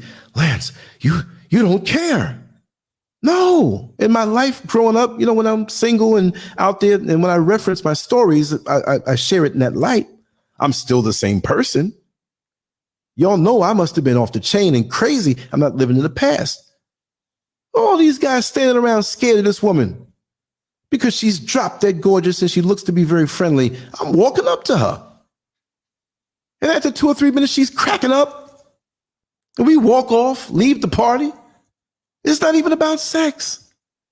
We might have hung out all night and had a good time. What good is it for me to enter in your vagina or check your tonsils, and I don't even know you and you don't even like me? I don't even want that. I want it to be just like when you see your favorite comedian on TV or on YouTube or whatever, and he had you cracking up the last time that you experienced his show. And now you see him walking out. What do? You start laughing because you know him and how he made you feel. I'd rather have 5,000, 10,000, 1 million women remembering me like that on a non-sexual level from the way I touch them, not physically, but on a cerebral level, on an emotional level, not to spit game that's fake and have them, oh, yes, you touched me. No, a mutual thing. And this is why I always say, for these dudes who are looking at porn and every night it's a different woman or an orgy or whatever, that there's so many ways to love a woman. And the more they put this barrier between them of watching this stuff and there's no emotional connection, those emotions have to go somewhere. And it's like, again, you can't stop it. You can't separate sex from emotion, from spirituality. You can't do it. So the more you jerk your dick and feel good, and you get a good come and you can do it for years and not realize this, there's some imbalance that's happening to you. Exactly. It desensitizes the person viewing it. You see what I mean? And so now you come into a situation where there's a young lady who's still, I don't mean young lady like you just have to be a certain age. I was speaking to somebody on the phone, and they're really 85 years old, a friend of the family. And I said, young lady, so what you just turned 60. I got 25 years. What you mean? I said, listen, look outside and look at the mountains. Look at them big trees that have been around for hundreds of years. You just a spring chicken compared to nature. Yes, you are a young lady, right? But that's what it does. You can't connect. You're desensitized. It will desensitize your penis too, because you know how to touch you. And if you don't learn to blend with your partner that's trying to get with you, you only can get off the way that you've been trained to do so. This is why with sexuality and relationships, when you get with some, and of course, everything doesn't work out. Some people go through several relationships in their lifetime because they thought at the time that that was it. And because of their emotional development up until that point, they didn't see the red flags of danger that was screaming at them from that person that they opened themselves up to. So I'll tell the ladies that don't feel guilty for that. It was like the young girl that got pregnant and told her mom, how could you do this? Mommy, he told me he loved me. That is so innocent. That's the way it's supposed to be. You see, like I said, Mike Tyson, I didn't even finish the line that I was on. Man, my brain is like a computer sometime. He was so like at the height of his career, and he knew people were coming around him for money. So you know what it was? He was like, he told one girl, he was spending money on her. He knew that's what she wanted. He's like, listen, before the evening is over, just lie to me and really make me believe that you love me. Tell me you love me. Lie to me. Tell me you love me and make me believe that you love me. Make me really believe it. So he had all the orgies. He can drop down in any country in the world, and women over there, even Japan, when he fought Buster Douglas, they were waiting for him. You think it's not like that? Hell, all the things I've been through, and I've never been rich and never been famous. Oh, shoot, you can believe that with him? And what does that tell you? That it's such an imbalance that you're desensitized, you're cut off, all the sensationalism, bright lights, money, and you really want to be loved. Love is like nutrition for the soul. No, I'm going to get crazy again and tell some jokes. We're going to get deep into the porn thing again. But if you eat junk food over and over and over, you're getting all these calories, and you may not feel hunger anymore, but the nutrition is not there. So like I said the other night, you're overfed, but undernourished. So you're starving yourself while getting fat.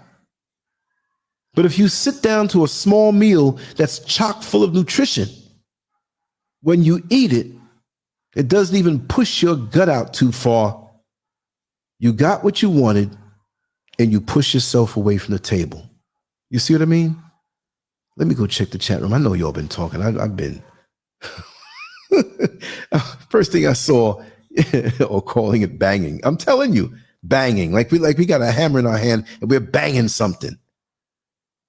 And the women, can you handle it? Girl, I'll dig your guts out. I'll bust you out.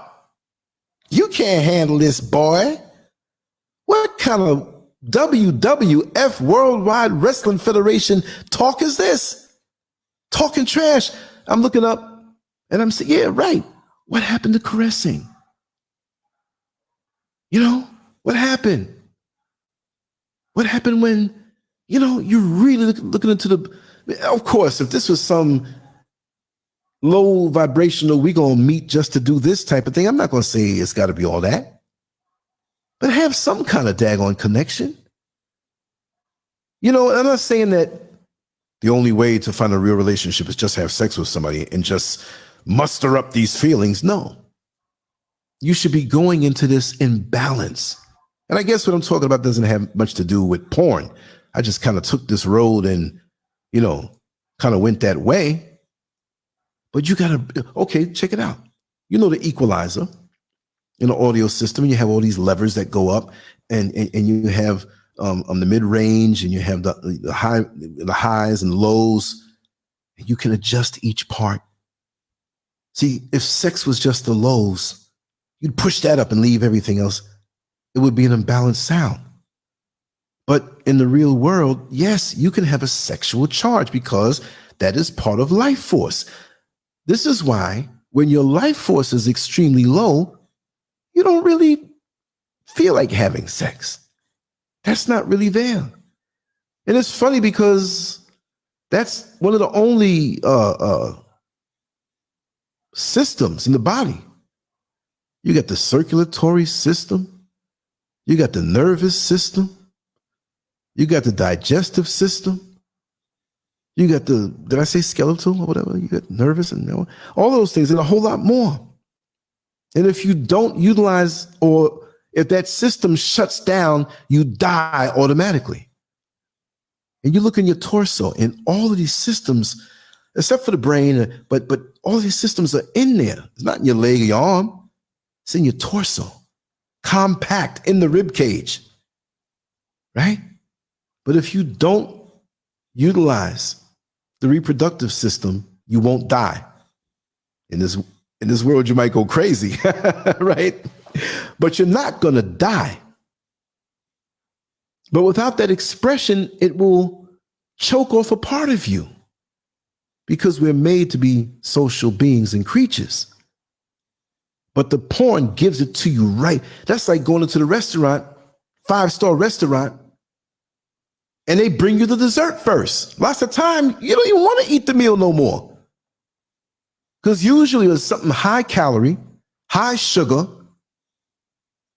super sweet, and now you lost your appetite, but it didn't have much nutrition in that dessert. You don't eat the dessert first. So there's nothing wrong with being aroused. There's nothing wrong with sex play. But we've gotten away from that with each other. And our sex play lots of times is sitting in front of the screen playing with ourselves. So how are you grooming yourself to be ready for a woman, a full woman?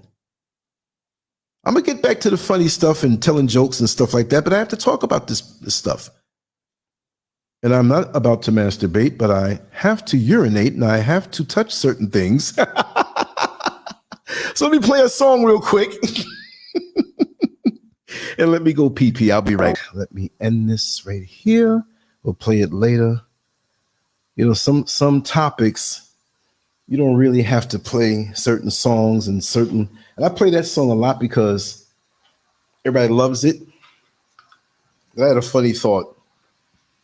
You know, you think some things sometime and then you have dreams about it. But it wasn't really a real dream. It was like, I got a phone call.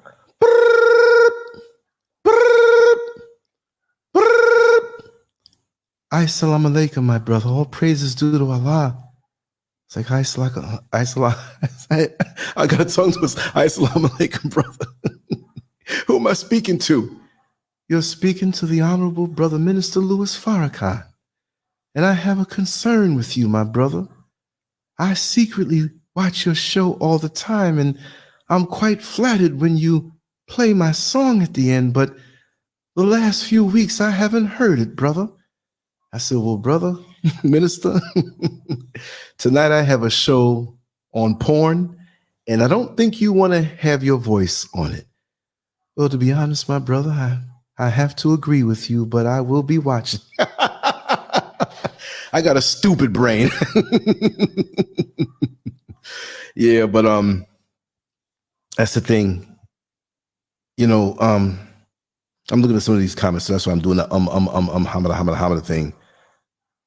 You're right, Riri. You'll never be satisfied with your woman. That's right. Let me see here. Oh, yeah, you're right, Riri. Yeah. Let me beat it up. Like, what is that? Let me beat it up. Like, is the guy messed up to even say that? He's so disconnected. Giant King says, but it definitely has to do with porn, Lance, because our man who may think he's in good shape, works out, eats well, ends up with prostate cancer because he likes sex too often, but we're not taught this. Exactly. Like I said, the equalizer that has the sliders and the levers, and say it's one of those big ones that have like 25 levers on it. You have to have a connection on each of those levels. Some may be a little higher, a little lower. It may not be required to be high on all of them. But there's so many parts. I don't mean to make it seem like it's like an automobile. Yes, a woman has so many parts. You know what I mean? No, not like that. And I am not even speaking sexual. But there's so many parts to you as a man. But we don't realize it. So that's why I say I can talk about anything on any certain level. I can see somebody tuning in now. Well, what he's talking about? I'm looking at a goddamn jar of Vaseline. There's a woman behind there with tits hanging out, and he's talking about some philosophy. Listen, LANCESCURV is corny. Because that's all he can see. And see, once the body fades, you can keep it up for a really great long time. But that body is going to get pulled back to the earth. Somehow, some way. I don't mean just a burial, right? But it's going to get pulled back to the earth. And then what? What about the attributes that you have inside of you? What about those attributes inside of a woman that's the world doesn't see? You know what's so frustrating to a real good woman? That she has great attributes, but she may have a great banging body that she can't hide. And that's all men see. And they don't see her for what's inside of her. And then me as a man, if I get with somebody like that, I can see why you with her. You stupid low vibrational fool. That's all you can see? This woman could be, and what if it's a woman who doesn't fit the daggone Hollywood mode? You know, the freaknik look. Damn, man, that girl got an ass on her. I want to marry her. That's why you getting ready to get into some catastrophe and chaos, because that's all you saw was ass. Who don't like ass that's a man? This SCURV laying in her stomach, and forget the pillow. I'm laying on my booty. You see what I'm saying? There's so much more. And this is why we make the wrong choices. And you stroking yourself, reinforcing that it's just the physical, watching porn, and you could imagine the woman to be anything you want. And she gonna give you what you want. She's gonna be like that dessert first that you get before you eat the dinner. Now you don't even want to eat the dinner, because all you want is that shallow thing. And yes, it feels so good. Don't you think I know? I love orgasms. I love it. Who don't? But you have to have it in the proper context. You like good food, right? You eat good food if you go out to a restaurant on a good, nice plate. You don't go there because of the plate, but you don't expect to have somebody serve your 5-star restaurant meal on a dirty, muddy hubcap with transmission fluid all in it because it fell in the gutter down the block from a daggone mechanic shop. It's like, I can't eat this, man. That's nasty. Well, just eat the part that's not touching the hubcap. Man, I'll throw that thing at him like a frisbee and it'll be all over, knock his teeth, his hair off, everything. What are you doing? So we miss out on a whole lot. We miss out on a whole lot because we're looking, like I said, that alternate world, the alternate porn world that we think is just around the corner. And as soon as we're about to give up on chasing that thing down, we see something that makes us feel a certain way. I see a lot of stuff, you know? I do. I see a lot. Yes. I'm getting text messages and emails and stuff. So if I agree with something or say something, you're like, I don't see that in the chat room. There are people who are not in the chat room right now. But yes, we miss out. And we get to a certain age and realize that we should have took more servings of the nutrition and less of the dessert, the cake. Sex is beautiful. If you want to get freaky between the one, between both of you, what you call that, go ahead, because you have the other stuff. Because see, it's not just about sex force and sex magic. That's one branch on the tree of life force. So if you focus on just that and not give attention to the other branches, the attributes, the loyalty, the branch of loyalty, the branch of integrity, the branch of discipline, the branch of honesty that you can build with this woman. And for the women, we're talking about the man. If you can't equally see those attributes as something that, wow, you get in a non-sexual way turned on. Look how hard they work. Look how smart they work to build. I would take a lawn chair when I was in Orlando and go in the backyard and find a small little anthill. I'd put it where my head, I can lay face down, my chin inches away from the anthill. I didn't want to interrupt it. I wanted to watch it. And I would sit there sometimes for hours. I might get up and go to the bathroom and come back, get something to drink. It hypnotized me. And then I began to think, because I had complete privacy in that backyard. But of course, there are other people in the neighborhood. It wasn't as big of a property as the one we have now. There's more activity. So people would, and we had this, it was like a 6-foot PVC fence that we put around. I had to have my privacy. You know me, I'm a nudist.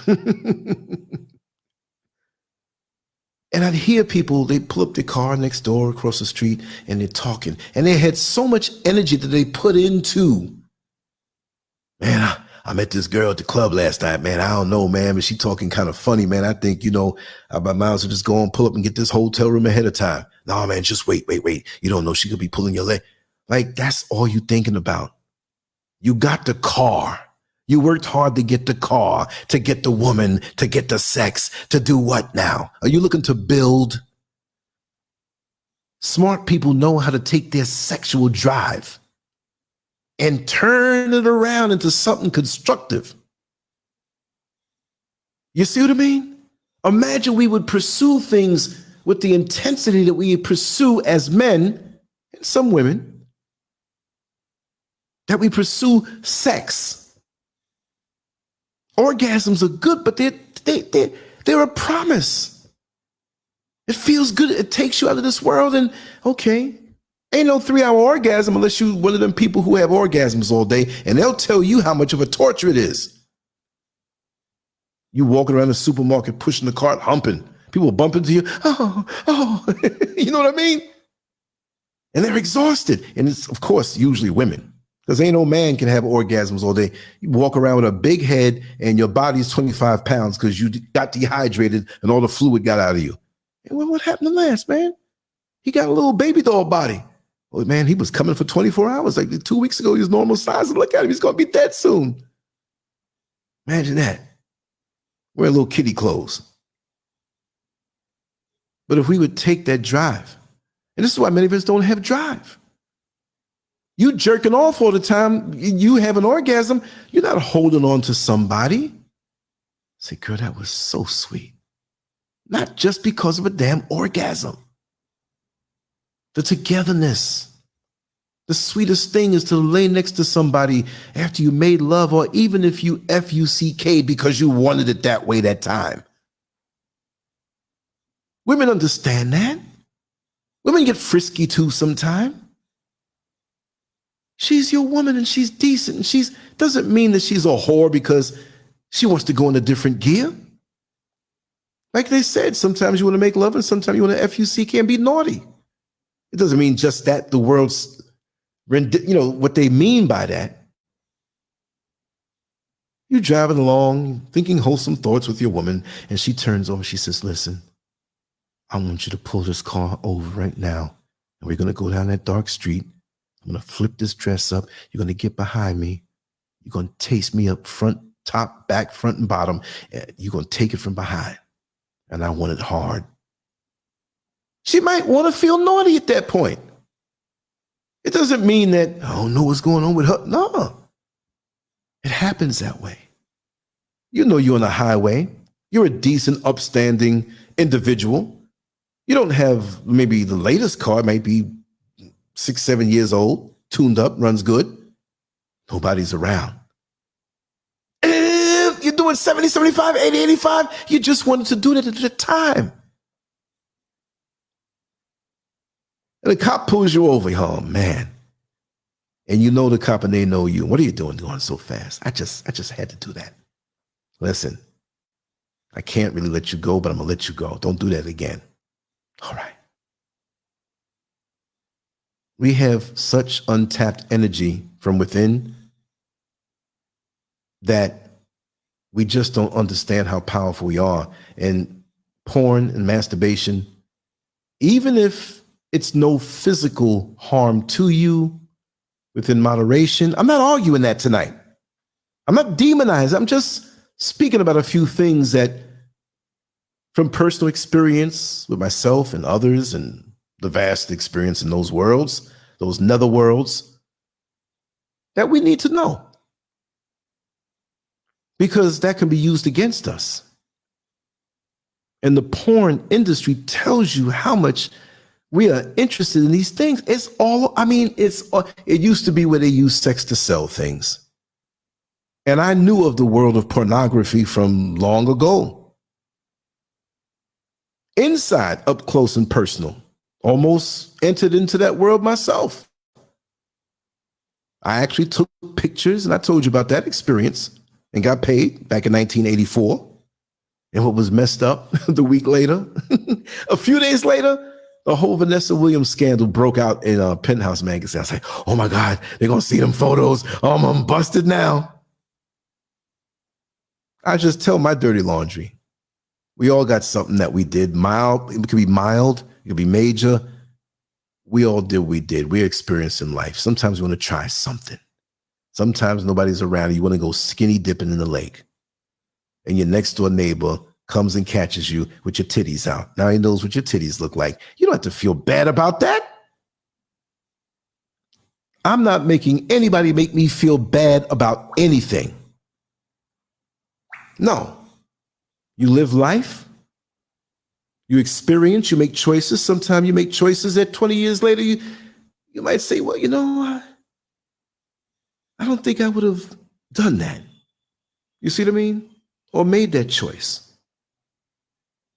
Let me send a text message really quick as I talk, and as I do that, I'm going to look at the chat room. Okay, let me see. Yeah. Oh, King Sisho talking about, yeah. It's like I have to play that every you know what I mean? Even in the beginning, doesn't mean I'm always that aggressive militant black man. But, sometimes you have to mix it up because we sit down and we relax sometimes too. Oh, Lightning McQueer. I like that name. I got jokes for that name, but not venomous jokes. I like that name though, for real. Thank you so much, Lance. I remember you had really good takes regarding moving to Africa, and I'm glad you're covering porn. It is arguably the most dangerous form of mental warfare out there. Yes, it is. Yes, it is. Yes, it is. Ren H, how are you? If I missed anybody in greeting them, I haven't been looking at the chat room. Landon, I know you're here. Let me see. And the thing is that there's so many people in the comment section. I'm just in it now, Yeah, I know. Oh yeah, I got several graveyards in mind. Let me listen to this voicemail really quick. I'm gonna mute myself so it stays private, and I'll be right back in 15 seconds.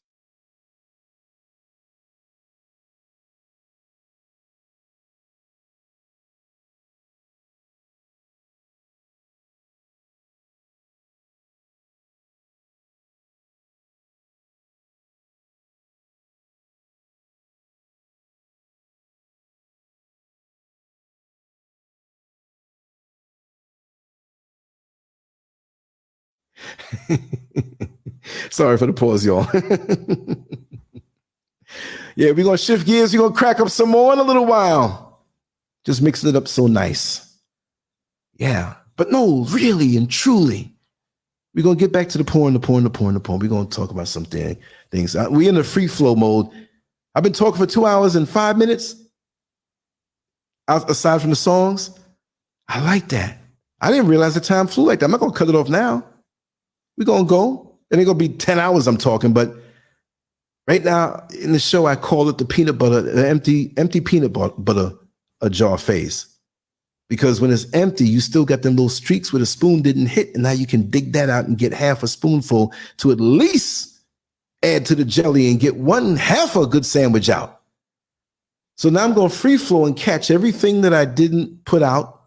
Of course, I can read more medical this and we're not talking about that because you're not thinking about that as a man when you're jerking off.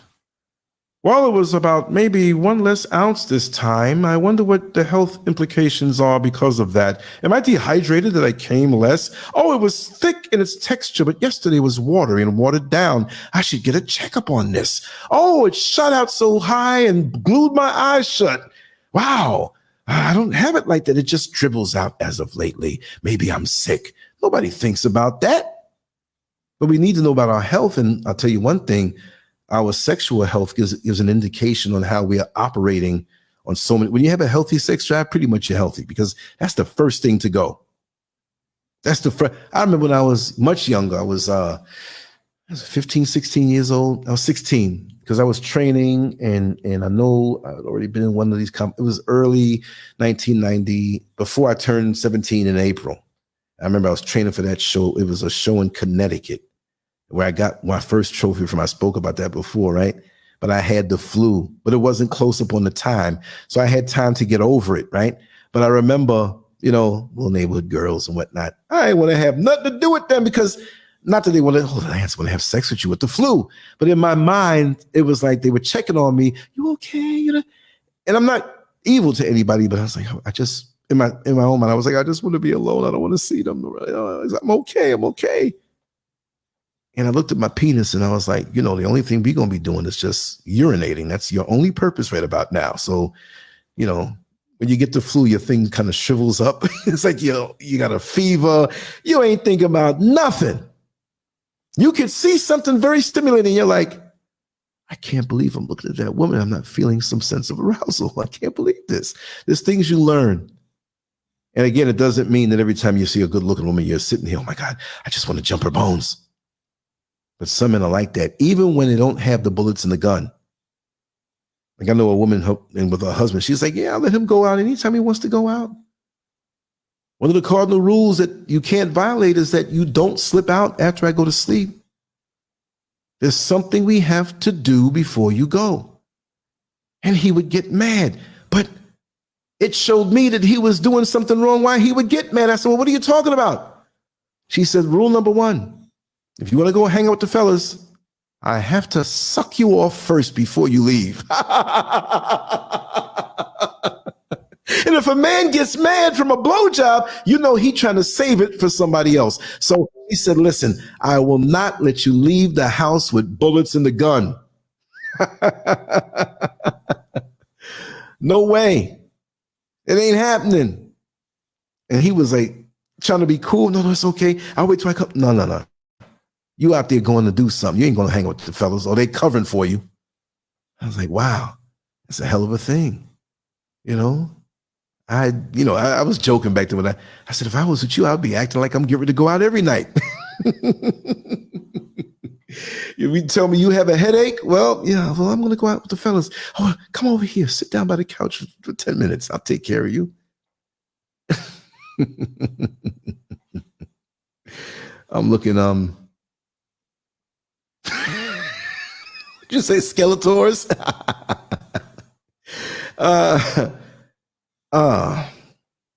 Yeah, true. Landon, they fear that. That's the sweet part. You know what I mean? Even the whole society, like me and Mr. SCURV were speaking earlier today, and I always say it seems like in this atmosphere, I'm not talking about air and up there in the atmosphere, But just this spiritual, mental, emotional atmosphere, the love is not there like it used to. People don't greet each other like they used to with the enthusiasm that they used to greet each other with. The enthusiasm to do a kind deed for somebody. Everything's it's like being spent after a cheap orgasm. You're like, I didn't enjoy it, but I don't have the energy to try to achieve another one. And you're just in that in between where But seriously, there's so much demonic activity, evil stuff, jealousy, all of these negative emotions and feelings, and it's just too much of it. And so when we go out into the world, we don't get that nutrition floating around that used to be. It's like so many emotional and mental chemtrails have been sprayed on us. Our trees don't burst forth with the same fruits that it had been before. And there's some old dried up fruit that's there, lifeless, ready to fall. It doesn't even taste right. But we've been damaged. And like it was said earlier about the mental warfare of porn. You're sitting there stroking yourself to a woman that you don't even know. I have a theory, and maybe I'm thinking too much, but I've said it before.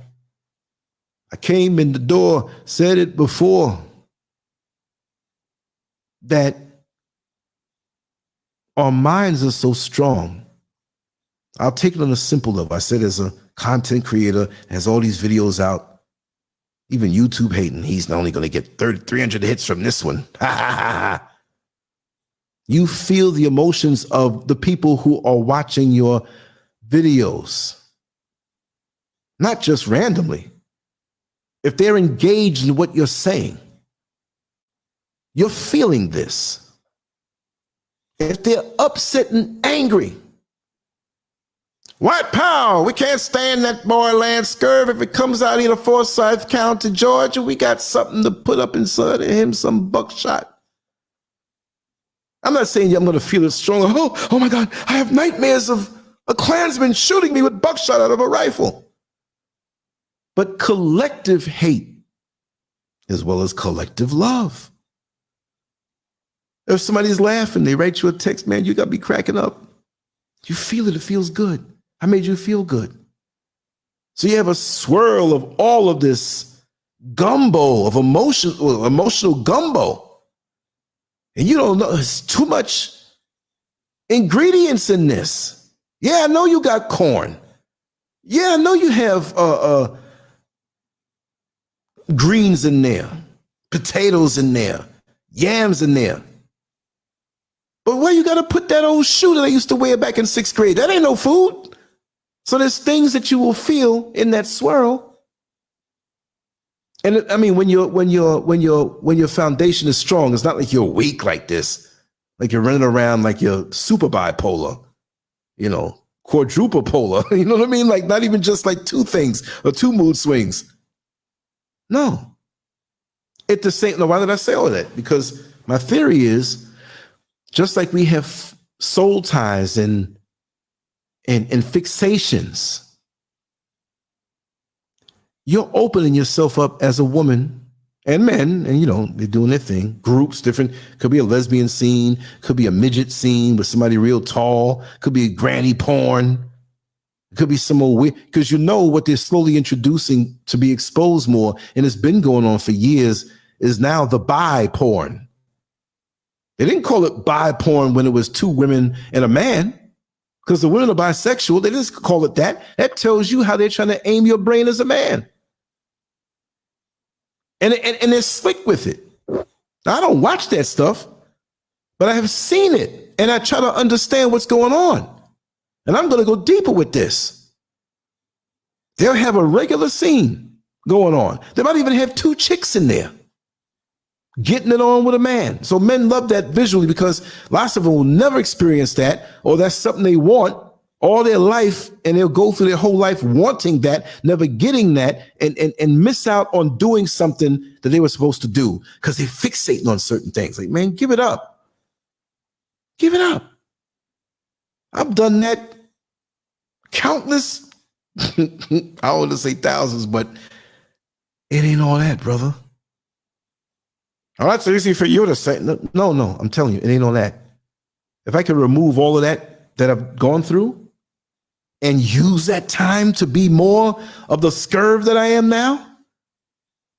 But then again, I have the experiences to tell about to maybe throw you off or maybe go a different direction. Or if you want to dip your finger in that pie for a little bit and get a taste, okay, it was good. Okay, I experienced it. But don't get caught up in it. But this thing here, you are jerking off watching this woman. You might fixate on this woman so much you can form, I feel, some type of soul tie. But back to the bi porn. You down in it stroking. You're like, I'm almost going to lose it. Hold on. Let me rewind it to this part so I can come at the right part that I want to. Right? You didn't see the whole tape. I call them tapes because it was porn tapes in back in the day. Now you don't even need tapes. You don't even need no DVD. You don't need nothing. Just go online and it's all laid out for you.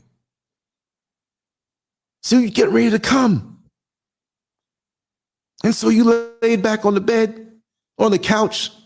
I have a fetish for couches. That's why I say that. Couch sex is better than bed sex as far as I'm concerned. I don't know why. But she's riding you. And now she's riding you, and the other girl, every now and then, I'm not trying to be graphic just to be graphic like I'm some pervert. We know I'm out there like that, but I'm trying to paint a picture seriously this time. But I'm doing it in a funny way.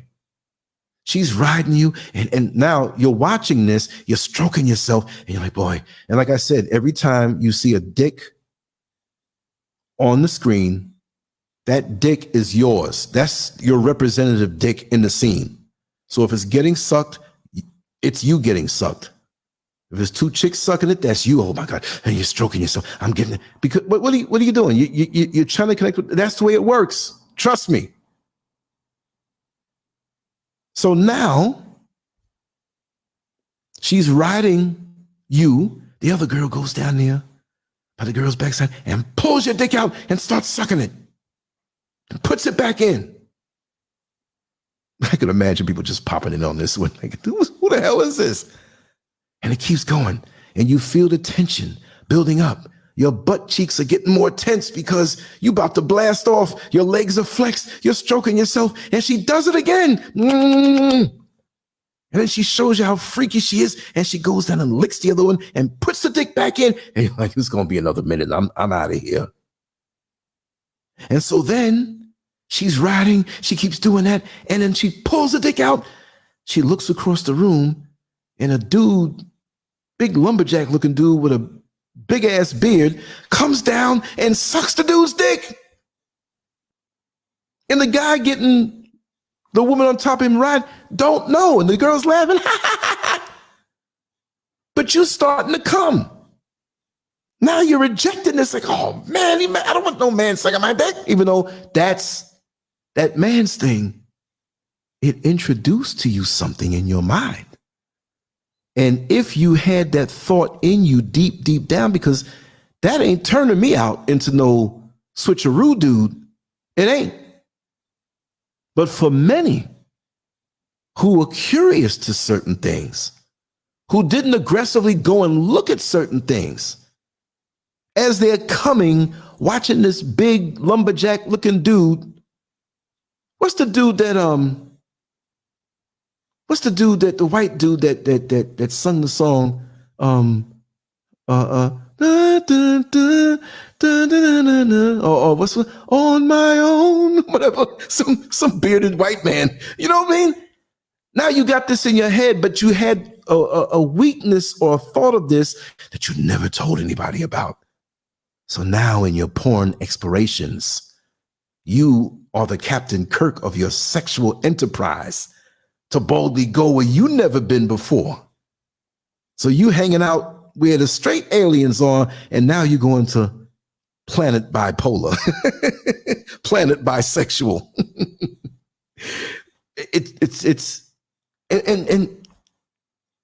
It fills in too many gaps that should still exist for you and your partner righteously. You shouldn't be filling these gaps in with porn exploration and shooting that thought into your head directly, where it blocks up that possible connection with a real woman.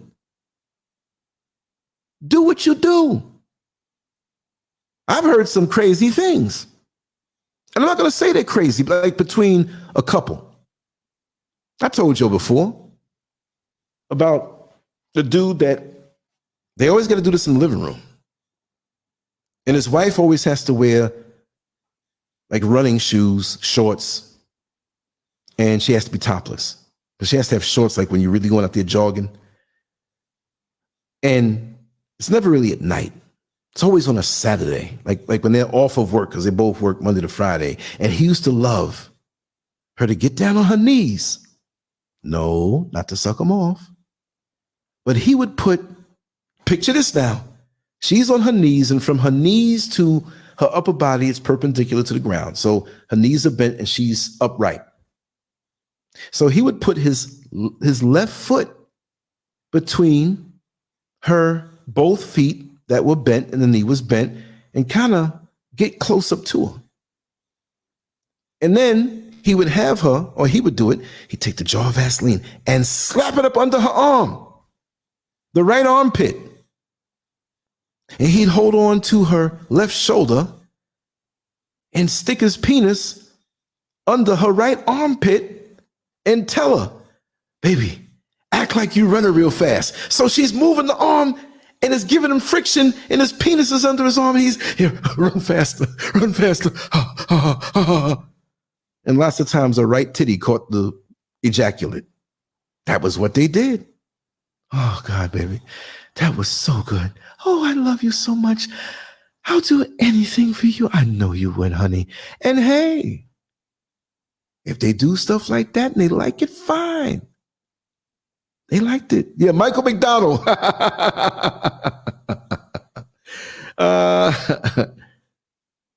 Yeah. See, so people do, and they develop the things that they like that are influenced from maybe when they were young, and hopefully not from any molestation. And sometimes it comes out that way too after they've healed or whatever. Certain little things that may have happened to them kind of bad, it still comes out. So that's why you have to talk about these things. So everything's out on the table, because sex can be healing, but the porn is definitely not something that's going to heal you. It gives you a temporary fix. It gives you that rush. But you try living off of mayonnaise sandwiches and sugar water and see what you look like after a while and see how you feel. You can eat it. Starving, hungry, yeah. I haven't eaten in 3 days. Stack those mayonnaise sandwiches. Slap on the mayonnaise. Put a lot of sugar in the sugar water. And you're like, whew. But if you have any sense, you'll know that's temporary. To just throw down cheap calories so you just don't eat yourself alive. You see what I mean? Yeah, so another one for the laughs. Heard about some folks who every now and then they used to oil up some thick oil, aromatic type stuff, right? Oil up their whole body. And they would stand up naked, back to back, and masturbate. But they rubbed their booties on each other, and that just got them off. And they loved it. Yeah. Crazy. Maybe. Maybe not. Maybe on the conference line to get y'all to come. Not really come. Maybe y'all will. I don't know. I don't know what you're doing over there. That was a Freudian slip. I'll tell some stories. My own that you never heard before. Right? But that spiritual connection. I thought about it too, where you're masturbating to these people on some old porn or some recent porn. And in the porn world, regardless as to what you think, because it's an illusion, it's a business, and they have to do things to get you hooked in. So my thing is that there's a lot of depression, a lot of drug addiction, a lot of suicide, and dark entities in that world. And to me, you will pick up on some of that, even though you think you're extracting one thing, but you're letting and opening the door up to so many other things. You know? Check the chat room. Hold on 1 second.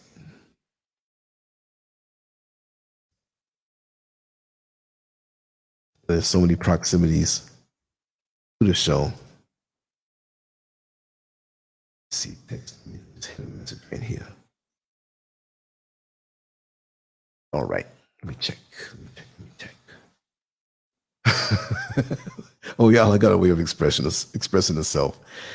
It sounds like a game of Freak Twister. Yeah, you get a quick rush. You know, you get a quick rush. The amount of puns in the show tonight. You know, like I like to talk about the church and religion, you know, and we have the unexpected things, and I like to talk about, you know, the crazy things Black people do, and I like to talk about sexuality also with different aspects of it, and I'll make that a regular thing. It won't be like every day it's going to be the sex show. No. You got to balance it out, you know. But it's funny to talk about. It really is. It really, really is. Yeah, but it does siphon your energy. And right, you freely give it away. Isn't it something? And you know, when you're with someone, check this out. My fellow masturbators, I'm just saying that as a joke. All of y'all did that. Come on, y'all. I'm not saying it's wrong with you for doing it. And we just need to know what we're doing. No matter what stage or phase you find yourself in, you know. But when you really look at it, it doesn't mean you have to be, I'm in love with this person deeply and I'm committing myself to them. It may not have to be that intensity, but it has to be a bond. And it could be a bond that's there early on that will grow into that. Because when we connect ourselves with people that we like, and you get to know them, and you get to enjoy their energy, and secretly, before you admit to them, because we don't say it every step of the way. Well, you know, right now, I just realized that I want to be close to you. I want to hug you. I like you. I want to be with you. We hold that in, and then we wonder if the next person is feeling the same way too. And we're doing something close by, and you know, you're sitting down by the computer, and you know, the person may have to reach over you and show you something, and already you've been close, and no hanky-panky, but just innocent, whatever. And you really like this person, and you want to know what it's like to kiss them. And they're thinking the same thing too. And they're close to you, but they're not trying to get close to you. This dude is not, I'm speaking as a man, he's not trying to get close to you just because he wants to do that. He wants to do that, but he's legit, and he's enjoying the proximity of being near you as you exhale and he inhales.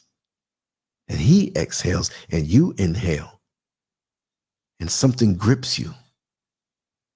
And I'm talking about the woman. She's like, if he comes closer to me, I'm not moving. And he's like, I'm going to stretch out my correction of what you need to be done in this computer because I don't want to move either. And it's just too much. And he's explaining something to you and you can't help it. You just start kissing each other. How beautiful is that? Right? So it may not be where, okay, move the keyboard, sit up here, and I'm going to bang you on the desk. No, not that kind of vibe, y'all. And you take a break and just look in each other's eyes and hold hands and it's like, man, that was beautiful. So when I tell my stories, it wasn't always some whatever. I've had a lot of beautiful moments, but I've learned from them. I've had a lot of raunchy moments brought to me, crazy situations, whatever. But I learned a lot. And I learned a lot about that stuff. And when you're with somebody like that and it develops over time, and it doesn't have to wait like this is going to take 2 years. No. You don't know. But now you know something special happened. And as you go home and you don't say anything, but it's like, okay, I want to call you tomorrow. and you put a little extra zinger on that voice because you know what's going on. She's like, yes, don't keep me waiting. Wow. The kind of sleep you have that night, that's a different feeling. You don't have, as a man and a woman, as with a man, whatever, you don't have that kind of feeling as, I'm going to go home and jerk off. No. You're getting a taste of the full woman. You know that that's there, but this is different. And so now let's advance weeks, months, years, whatever it takes. Hopefully it's not the next day y'all got busy. But it's the same vibe. And you are turned on by the perkiness of her breasts. You do like the shape of her backside. It's supposed to be that way, but not extracted where it's only that. Where you can't walk down the street without, damn, look at them titties over there. Look at that ass over there. Look at, ooh, I can see that beaver, man. Look at them two lips. Them pants are tight. That's torment. It's like a car that's driving down the street and hits a pothole and the hubcap rolls off and goes somewhere else. You're off the chain. You're in torment. So the energy that you have with that woman that you kissed by the computer and you never ever said, are we going to be boyfriend and girlfriend? Are we going to be committed? You don't even have to say it. You can say it. You better make sure to say it in this day and age, because somebody can play dumb, but when it's both real, you don't have to say jack. You're already married. You're already connected. And you know the person already. You know lots of it. So it's not like, well, I don't know this and I don't know that. And when the feeling is real, you bare your soul anyway. You take the PIN code off the phone. You let the woman know everywhere you are when you go out.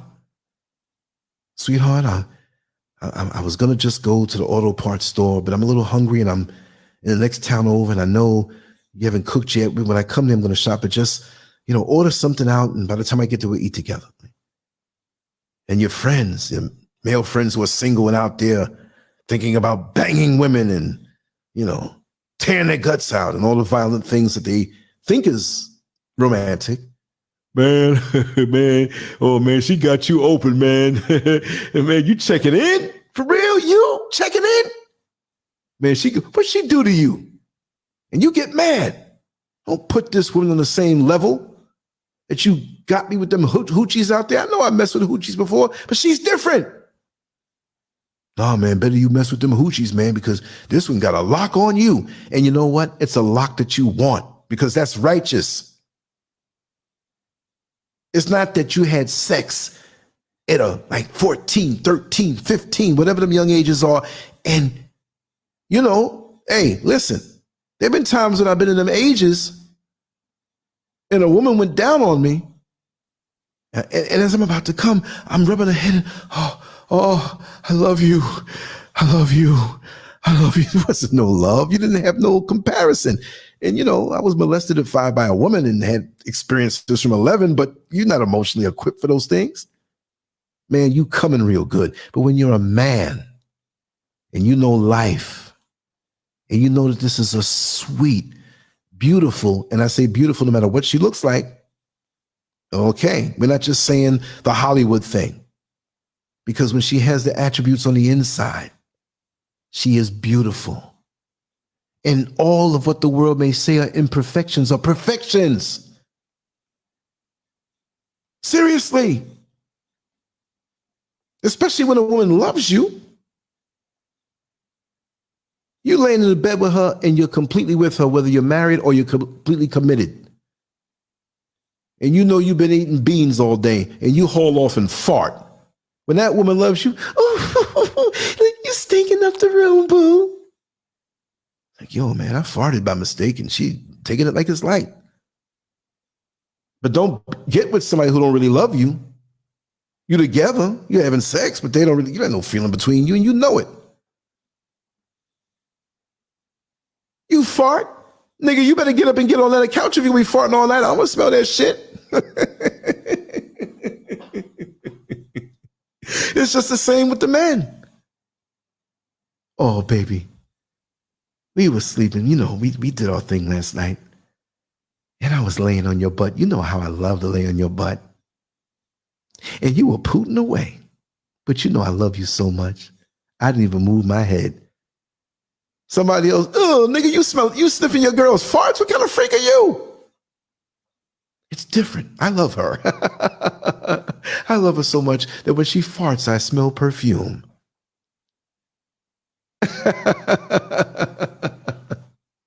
Yeah, that's what I was looking for, Renee, camel toe. But I'm having these senior moments here. Yeah. Stinky boo. Yeah, like boo. Like, oh, it's okay. And you get into a bad argument. It ain't okay after a while. You know what I mean? So this is turning into comedy night, isn't it? Right? But I want to keep a lot of truth flowing. And that's what it is, because you experience life and you know these things. And I'll have to say it's a beautiful journey. But coming around back to porn, imagine, and I've said this on other shows, sprinklings of this, just capsulize it all in one. On a spiritual level, on a demonic level, you're sitting here,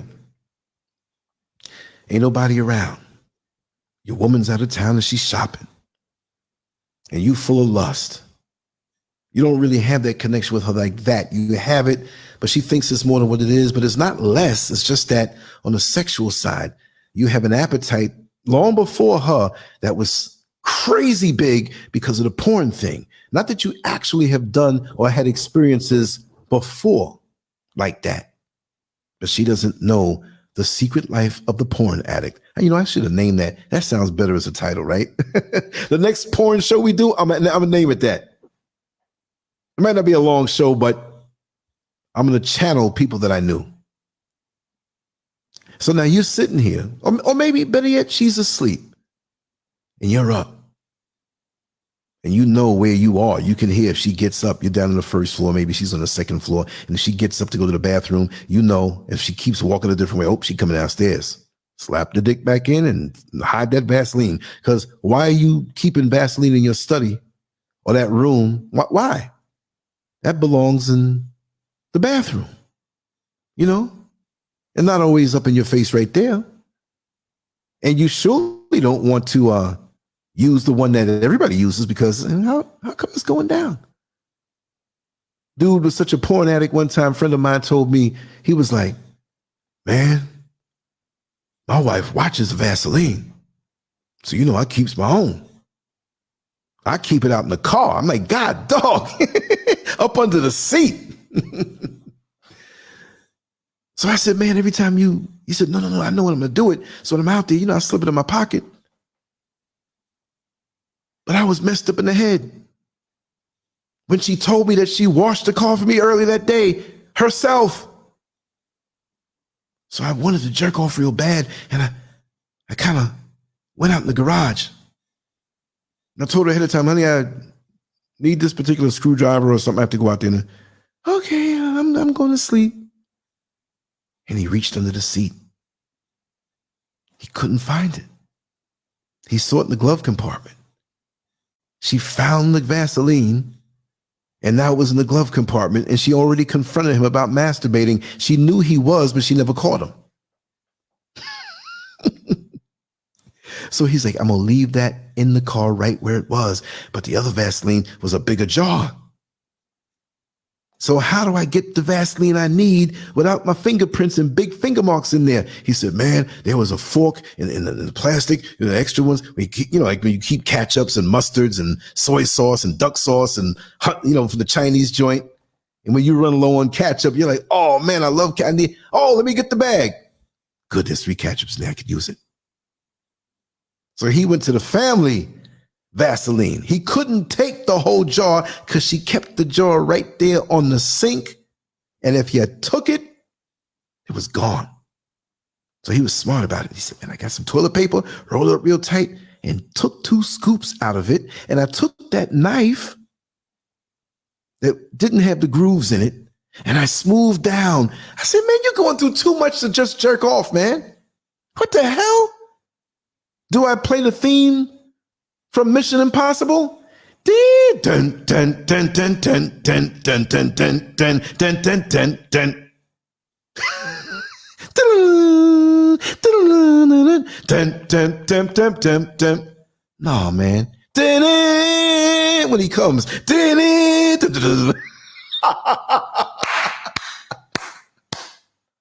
Just to go lay next to her in the bed. So when you're sitting there doing your thing, just imagine on a spiritual level. You don't know if this person that you're watching, unless it's some famous porn star, but so many women have done this. Have you ever thought about this, right? When you look at the vast horizon of the porn world, we're not even talking about 2023. We're not talking about 2013, 2003, 1993, 1983. Go back to 1973, where you had to watch this stuff in the movie theaters and the magazines that women pose for having sex. The countless amount of women. Let me tell you something. If you can put a red dot on the women who've done porn, oh, what a walk in the mall would be. Yo, look at that lady over there. She's 87 years old walking with a walker. She got 18 dots on her head. She really was getting busy. No, all you need is one. There are so many women out of desperation who may have done that for some money because it wasn't about being a star. Now, and I'm not blaming women, men do it too, and especially the gay world. Yeah, it's crazy. Now it's celebrated. Now, before it might have been like, listen, I'm a single mother and had to pay the rent and I got $150. You think they were paying big bucks back then? A lot of time they're not even doing it now because it's not the big porn companies that can, people, you got a camera, you can make it. They got sites out there now where people just do it for the pleasure of doing it. Nude Africa, wife lovers.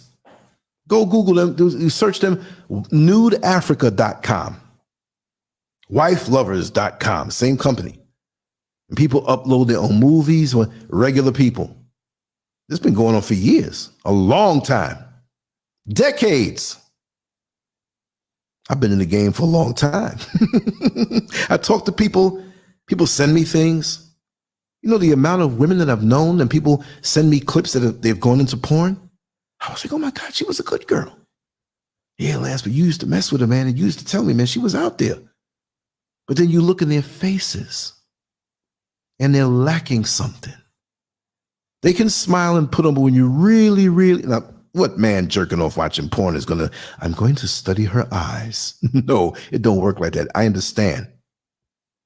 But in that world, and I happen to know this personally, a lot of suicides, a lot of addiction, a lot of heavy depression, a lot of mental illness, because just like you are giving up your energy and you're imbalanced because of this, when it's too much, it's the same for them. Now, if they did it 1 or 2 times for money, okay, maybe it's not that, but they might have been in a bad situation. But nobody back in 1973 is saying, I'm going to be a star. Remember, like I said, one of the biggest burlesque adult entertainers that did some porn, but her thing was burlesque. You can't do burlesque now and make any money. We're talking about the women who wore those little gloves that went up to the elbow, and you know what I mean? And they did strip tease. You weren't looking at open, gaping holes of vaginas. I didn't say hole, I said holes, gaping holes, the anus, the vagina wide open to whoever wants it for a few dollars tucked in your G-string. You never saw that. It was about the imagination. You might have seen the breasts. She's a very good friend of mine, and I used to see her titties all the time. She was in that. She brought me into stripping, right? But she was up there. And like I said, I'm going to probably in the community section, maybe in Telegram, I'm going to find an interview. Well, an interview with just conversation that I want to bring her back on. Because when I was 19, she was like 42 or something like that. So, God, dog. So she's in her mid 80s right now. And she's still, unfortunately, in certain aspects of the sex trade, but she was her own person. She was very famous, celebrities and all this stuff and everything. But we didn't have Page Six online like that. We didn't have TMZ. But she did carry herself with a level of professionalism. And she wasn't, like I said, she might have shown her vagina a couple of times in a magazine, and she was straight hairy, so you ain't see nothing. You know what I mean? That's like trying to go out in the backyard where you never cut the weeds down and up around your waist, and you got a dog back there, and you don't know how to avoid the dog shit. You know what I mean? I got to cut these things down. Pray for me that oh, God, I stepped in it. A very intelligent woman too, multi-millionaire. She made her money out of that. She's a multi-millionaire now. A little eccentric, but she's my friend. I'm going to bring her on. She'll tell you a few things about me from back in the day that you'll crack up, you know. But like I said, when you're there stroking yourself, do you think on a spiritual level with the depression that's floating around, the anxiety, the tension, the jealousy, the hate that's in the world, and we have other levels of existence that we don't see? Every entity doesn't always have a body. Every person doesn't always have a car. You see them out there walking at night. They're not in a car. They go, oh man, I feel sorry for him. It's about to rain real bad. But you're in here, and there are energies that will attract or be attracted to you. And they're not all good. So imagine you're sitting here whacking away, watching some porn, and you have several things standing around you. No pun intended, but sucking your energy from you as you freely give up a very powerful orgasm that's connected to your life force. They want to be there. You leave dirty dishes around and don't clean your house, vermin will come in, insects, bugs, because of your lack of cleanliness. So you think it's innocent because you want a physical sensation. You're getting treated to the visuals that you didn't have to earn. You didn't have to commit to that woman to have her naked next to you, sitting on your face, enjoying that bulbosity and the sweet things between that you can taste. You didn't have to take her to the hospital when she was sick. You didn't have to sit there with her when she was feeling down when she lost a loved one. You can get straight to the dessert. And like I said, how many people want to eat the meal when you had the dessert first? But now, usually in these situations, when the little voice hits your ear, oh, I need to masturbate. Why? Why? Do you go out to your car where it's parked in the middle of the night and say, you know what? I got a full tank of gas. I need to stick a hole in the gas tank. A hose. I'm sorry, I said hole. I'm talking about porn. Hole is in my mind. That's crazy. It's working on me. I need to stick a hose in the tank and suck it and then empty out half the tank. That's a lie. You don't want to do that. You're losing gas. Well, guess what? That's what you're doing when you're jerking off. And now you have something invisible, not really physical. I'm just saying this to make a surreal connection, sucking your hose. And usually the more entities that are around you who want you to be aroused. I mean, you're just a succubus giveaway. Succubus don't have to sneak up on you and try to suck on you at night. You're right there with your dick in your hand. Come on, succubus. Come one, come all. And you have a mind-blowing orgasm. It's so mind-blowing, you don't even smoke. You're reaching for a cigarette. And damn, man. Shit. That was so good. Can't even move. There's a dude I know. he was in a relationship, but it wasn't sexually satisfying. So he found himself doing a little shopping. He parked far away. He was in Walmart, but it was packed and there were no spots. So he parked far away and he stayed in the store for a little while. And his mind got aroused at the women that he was looking at and lusting after. So he realized, when you park far away because there's so many cars there, when they all go, it's a funny feeling because like, I'm way over there. But you didn't see the distance because there were so many cars that you had to walk to the store from. So he sat there for a while and he was like, oh man, I'm tired. He used the bathroom when he was in the store and he was sitting there. He made a phone call and he decided, I'm going to jerk off. So he masturbated. The food was in the trunk, all the groceries and stuff, a couple things in the back seat. Kicked the seat back. He's looking around. He said, I know I'm not going to have any privacy at home. I think there were people there visiting the home as guests. And he's like, I ain't going to be. It was a very crucial part of his life. So he's whacking away. Tinted windows, cut the car on, the AC was on, cut it off, intermittently. He took his time. He propped his phone on the steering wheel so he could watch some porn. So he's whacking away. Pants around his knees and eventually around his ankles because, he was an expert at it. You keep it around your ankles. You want to spread your legs out a little more, and you'll lose blood. Your blood circulation is cut. He had a mind-blowing orgasm. And realized it really was mind-blowing because there was somebody with a security outfit tapping on the window. And he looked through the tint, cupped his hands and looked. He says, right now, I'm going to let you leave, but you need to leave now. Because he was sitting there with his pants around his ankles and his dick out and dried up cum dripping down. He was, huh? What? He's drooling at the mouth. Busted. He said, man, I just pulled my pants up around my knees and just drove off. He gave me a break. Because the guy said I could have called the cops. I was like, oh man, you're very lucky. But what about those soul ties? You're masturbating possibly to somebody who's dead. Imagine that. I mean, we all transition eventually, but was that your intention? Oh, she's dead. Let me just get a good one before. No, that's the imagery. But where's her energy?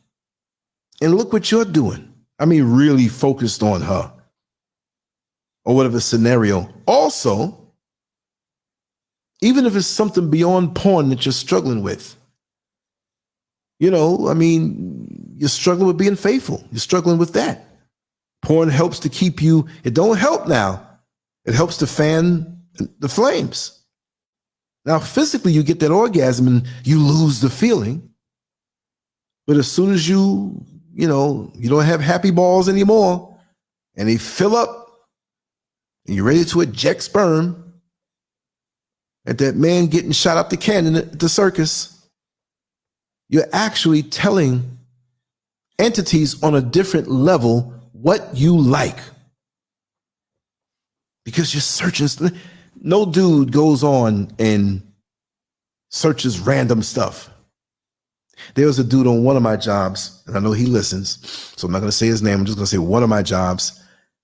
He wanted to Google something that had a weird spelling. So it started with B, and it was some kind of clothing store for big men. Had a funny name. It started out with big. He's like, and I said, listen, let me Google it for you because I can spell it, big something something, but the name was a funny name. Man, as soon as I put the B in, it's all this stuff that in the drop down. But as soon as I finished with big, all I saw was big black booty, big black ass, big black titties. At least the brother was into his sisters. But God dog, and he snatched the phone real quick. He says, I know what it was, man. Let me do. He didn't want me to see that part. That will tell on you. Again, you know, I'm glad it wasn't something else that popped up. Big white dick. What you searching, big white? Ugh, I'm not touching your phone, man. You know what I mean? Wow. Exactly, Oyala. Masturbating to a skeleton or deceased person, it isn't funny. Yeah. Yeah. Look at that, Brack. There's something more to it. Every time a man ejaculates, a baby is born. It may not be a physical one each time. Exactly. Then it's the energy. You know? Oh, yeah. Yeah, the history shows. I knew a dude who was on his way to work and forgot that he didn't clear his history from the night before. Yo, man, my wife is home, man, by herself. She called in. I got to go back. That's what you're going to spend the day with her? No, man, I didn't clear my history and she's nosy. Come to find out, this dude wasn't really into women. This dude was into, you know, down low stuff. You know what I mean? So that is strange. Yo, I didn't know I've been talking for 3 hours, 2 hours and 56 minutes. We need to hit the conference line, y'all. Whoever wants to come. Oh, man. See, I'm watching my whoever wants to come. What is it going to be? A big black orgy over there? I'm not trying to say it that way. I'm corrupted right now. I'm all messed up. Clear the history. The last 2 weeks, I've been writing down different, you know, things to put on shirts. I got to do something this weekend. You know, when I zone out, I can knock off so many. Before, you'll remember, I would be doing a show and make a shirt and put it up, but I want to put designs now. Like, I want to take time. In my mind, it's like, I can still put just, because it's nice to offer a whole lot, but take time on some, you know. You want to bum bum? I heard that today. Oh, y'all, I thought about you. And Master Glam and Tracy J and Landon. You want to bum bum? I want to do this. I want to do that. And I want to drink out of a glass. I won't say it explicitly, y'all. First thing my mind went to thinking about. We've been talking for 2 hours, 57 minutes and 47 seconds. I do feel a little better. And I'll be on for a little while, but I won't be on all the while. I still got to build up. And Mrs. SCURV is home, so she's going to wake up early. You know that. By the time I wake up, she would have cleaned everything, even though everything is cleaned already. But I know she wants to do some food shopping and stuff. And I'm not going to go to bed right away. It's a couple things. I'll be up. I'll be up. I'm just excited. I can hear somebody now. Oh, that sex you've been talking about. What are you going to do? No. I'm good. I'm good. What's a bum bum? Oh,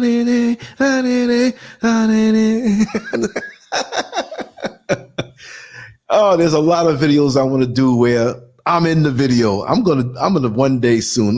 Once I'm settled, guaranteed I'm gonna tell y'all, right?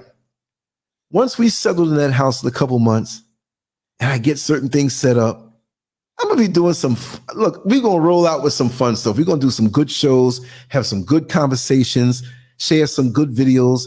I did take a little walk, not really a real walk and talk, but a couple of minutes of it, and the camera started messing up. You ran out of power. I put it back on. I'm like, it's at 52%. Why did it cut out?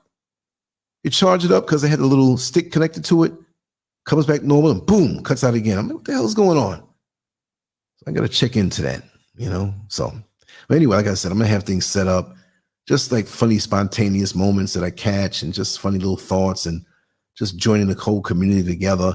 Like I said, I really love the conference line, how we can talk and vibe, and, you know, it's just amazing. And we need to even get into the community feel as deep as you want to. It doesn't mean I'm here, I have to tell all my business. No, come as you are. We feel your energy as it is. Sometimes you can be quiet. Sometimes you can talk more. You don't have to tell anything more than we don't have to say what your government name is. That's not, it's just the whole thing of community. And even on social media, which many of us have been tricked, like, this is social media. Ain't nothing social about social media. It's really to make you antisocial. But we can bring the social back in our little communities. And even if you're part of other communities, that's okay.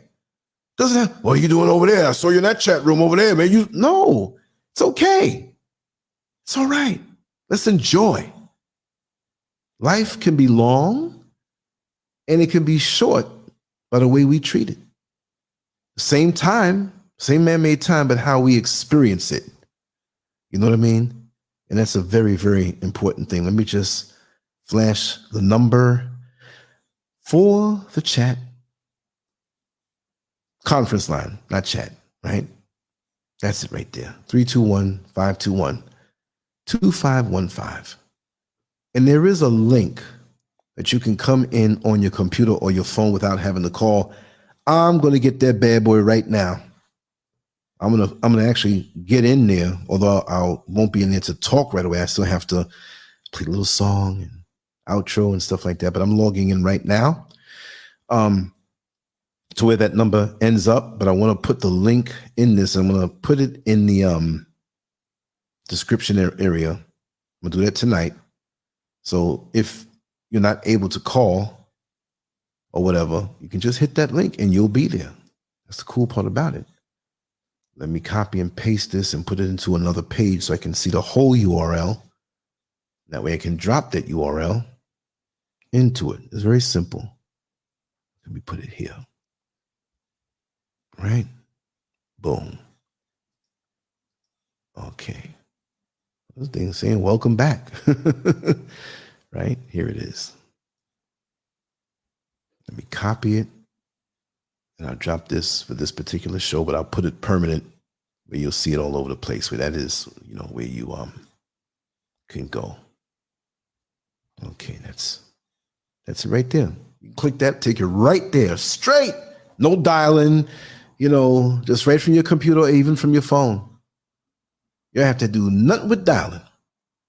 You don't even have to have a phone if you have a computer. Because one person said, "Oh, I'd like to come, but I don't have a phone." Well, that's the way to do it right there. That link right there. Simple as that. That's what I was looking for.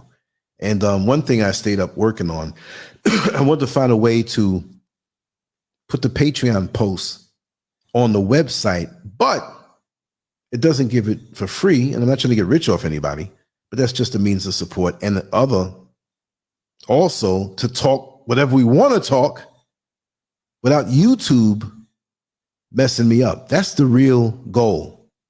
And again, I want to say it, those who have joined the YouTube membership page or YouTube members, please leave, discontinue. I'm not trying to double dip on your money, and go to Patreon, which is the same price in the hardcore stuff. And hopefully I can get some super hardcore stuff in, because I've been, you know, a little under the weather this week. Not a little, but I was hacking and coughing. I said, man, what do I have? You talk about the COVID so much. You know what I mean? We shot some special stuff over to you. No, that's not it. I've been running myself down a whole lot. But yeah, I can't find a way to stop the membership thing, a way of discontinuing it. I don't want to, you know, because I haven't been giving anything extra there as far as content. And I don't want to, you know, I never said I would. I would say, well, hey, just use that to support the channel. But why go there when that doesn't give you access to the Patreon stuff that we're putting up all the time? It's not fair. And please don't think I'm trying to like double dip and rip anybody off. You know what I mean? So that's the number there. You see the link to go directly to the actual page. I'll be there shortly. Actually, I'm already there now, but there's nobody else there, you know, and we'll bug out a little bit. I'll do the bugged out part of the conversation there. But what I said is that I put the Patreon posts. If you're not on Patreon, maybe you might see what the titles are. And when we have like a 5-hour more, like you may talk 2 or 3 hours more. I join them together from the same night. We talk about so many different things. I'll just pick randomly like 3 or 4 things and call it something. Like the one from last night, I titled it BBL Booty, Chicago War Zones, Gun Ownership Ethics, and Medication Addiction. There's 50 more things we talked about, but that's just a framework. The other one, the day before or the time before, Sneaky Pregnancies, The Whorehouse That Wasn't, Black Children, White Teachers. Usually I'll say something kind of funny, like, the hell he's talking about. You know what I mean? And something else that makes sense. And it's on a widget on the site. Going down, when you scroll, you'll see Patreon posts, and those are like the latest 10. I don't know, is it 10? I mean, I have much more than that, but it's like 1, 2, 3, 4, 5, 6, 7, 8, 9, 10. Yeah. And I'm assuming it's going to scroll down, so it'll just stay 10. We'll have a problem if it's 11, 12. And after a while, it'll be 50 of them. That's too much. But that'll show you, even if you're not on Patreon, you want to keep up with what's going on, then also when you get to that particular Patreon post, there's a snippet, maybe like 5 minutes, that you can listen to out of that actual conversation or podcast or monologue. If you say, man, okay, I'll join this. I like this. But I want to not go just on Patreon. I'm doing everything on Patreon. I still have to keep stuff on YouTube for new people who want to consume. And the other day I put some of the Patreon stuff for conversation as a teaser, but I didn't say, hey, if you want to hear the rest of this, come back there. And again, it's really just to be able to be free and the participation. If you want to listen, if you want to talk, you can cuss, you can talk about some, but a lot of them I will put up. If it's something personal, let me know, Lance, cut that part out or whatever. And sometimes I've talked and didn't plan on it being personal and had to cut certain parts out. That's cool. Just let me know. I'm not trying to trick anybody. I'm being very transparent about that because I want us all to enjoy. Listen, I'm 60 years old, looking to go towards 70. I want this part of my life to be extra sweet, and I want to give back a lot, and I just want to show you all love. And we're going to talk about this topic more. It may not be the same exact title, just like we got out of this week and didn't talk about demons again and mixed genre faves and a few. So, man, we got to continue that. And I was trying to get people to come on in. So I said, let's do a few other things. And we'll get back into that again. And I'll do more talking on that, probably like the Pied Piper, to get more people to come on in. It's kind of challenging keeping up with all this stuff and the back end of things and everything. And I kind of redesigned the Patreon header today. I did that other thing with the site. I got it to work. I mean, I went in and I was proud. I was high-fiving myself because there was no obvious way to get those posts lined out like that. And I really had to go deep in my thought and experiment for about 3 hours just to get that one simple thing done. And I was like, because I was going to stay up the whole day until the show so I can crash right now. But that didn't work. I was going to go out in the daytime and get more footage, but I'll get that tomorrow. Trust and believe I'll get that tomorrow. You know what I mean? So, it's I just love it. I love this flow, and it's going to be more, it's going to be a lot more. So if you want to, you call that number. You got the link there in the chat room right there. If you don't have a phone, you can come on in. Whether you don't or you do, sometimes all of us may not even go there. Maybe one person goes there and waits and nobody else shows up. That's okay. We all have things we have to do. And when we have those wonderful nights where things like pop, and you're like, man, this is dope. We got to do this tomorrow. And it's like, yo, we had fun last night, but I'm tired. I can't really, you know what I mean? You kind of burn yourself out, and that's okay too, because we're human, and that's what it's all about. Well, anyway, I'm going to wrap everything up, play a little music. I'm going to run that song again because everybody's like, you're playing every show. I was like, I might really get a call from Minister Farrakhan if I don't play his every now and then, but this wasn't that kind of vibe. I wouldn't want to associate that. He was talking about porn, but at the same time, he played a very righteous, militant song by Louis Farrakhan. What kind of guy is this? And I don't want to insult nobody from the Nation of Islam anyway, because a lot of them have my phone number and know where I live, but they love me. They love me. Anyway, y'all, much love to you all. I'm going over there after everything shuts down. So if you end up there before me, understand. And I'm chill. I'm feeling good. And we will speak on these sexual things that many people don't want to talk about. As they come, oh God, as they come, C-O-M-E, or I didn't mean C-U-M. As they come along, we'll discuss them and suggest things to me. My contact has been flashing down below, lance@lancescurv.com. You can't miss that. You can call straight on the 407 number, or see, somebody just went into the chat room, the conference line. You can call it straight, or you can call it through WhatsApp for international callers. I do have a local Ghana number, and I'll eventually put that on the scrolly up there, but it's down below. Everything to contact me, reach me, do this, that, everything is down below if you scroll down below. You don't have to worry about that. So let me skedaddle, because I want to come on to the chat room and I want to get a little tiny plate of food out of the doggy bag that I got earlier, and we're going to have fun. I'm an open book. I'm not touchy or iffy or funny. And why you say that? No, I'm not like that. I'm one of the crew. I just love what I do. And I'm enjoying these years of my life. And I have to say a big part of it is because of you. All of you out here, past, present, and future. Thank you so much. See you in the conference line. There's a number. Peace.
you.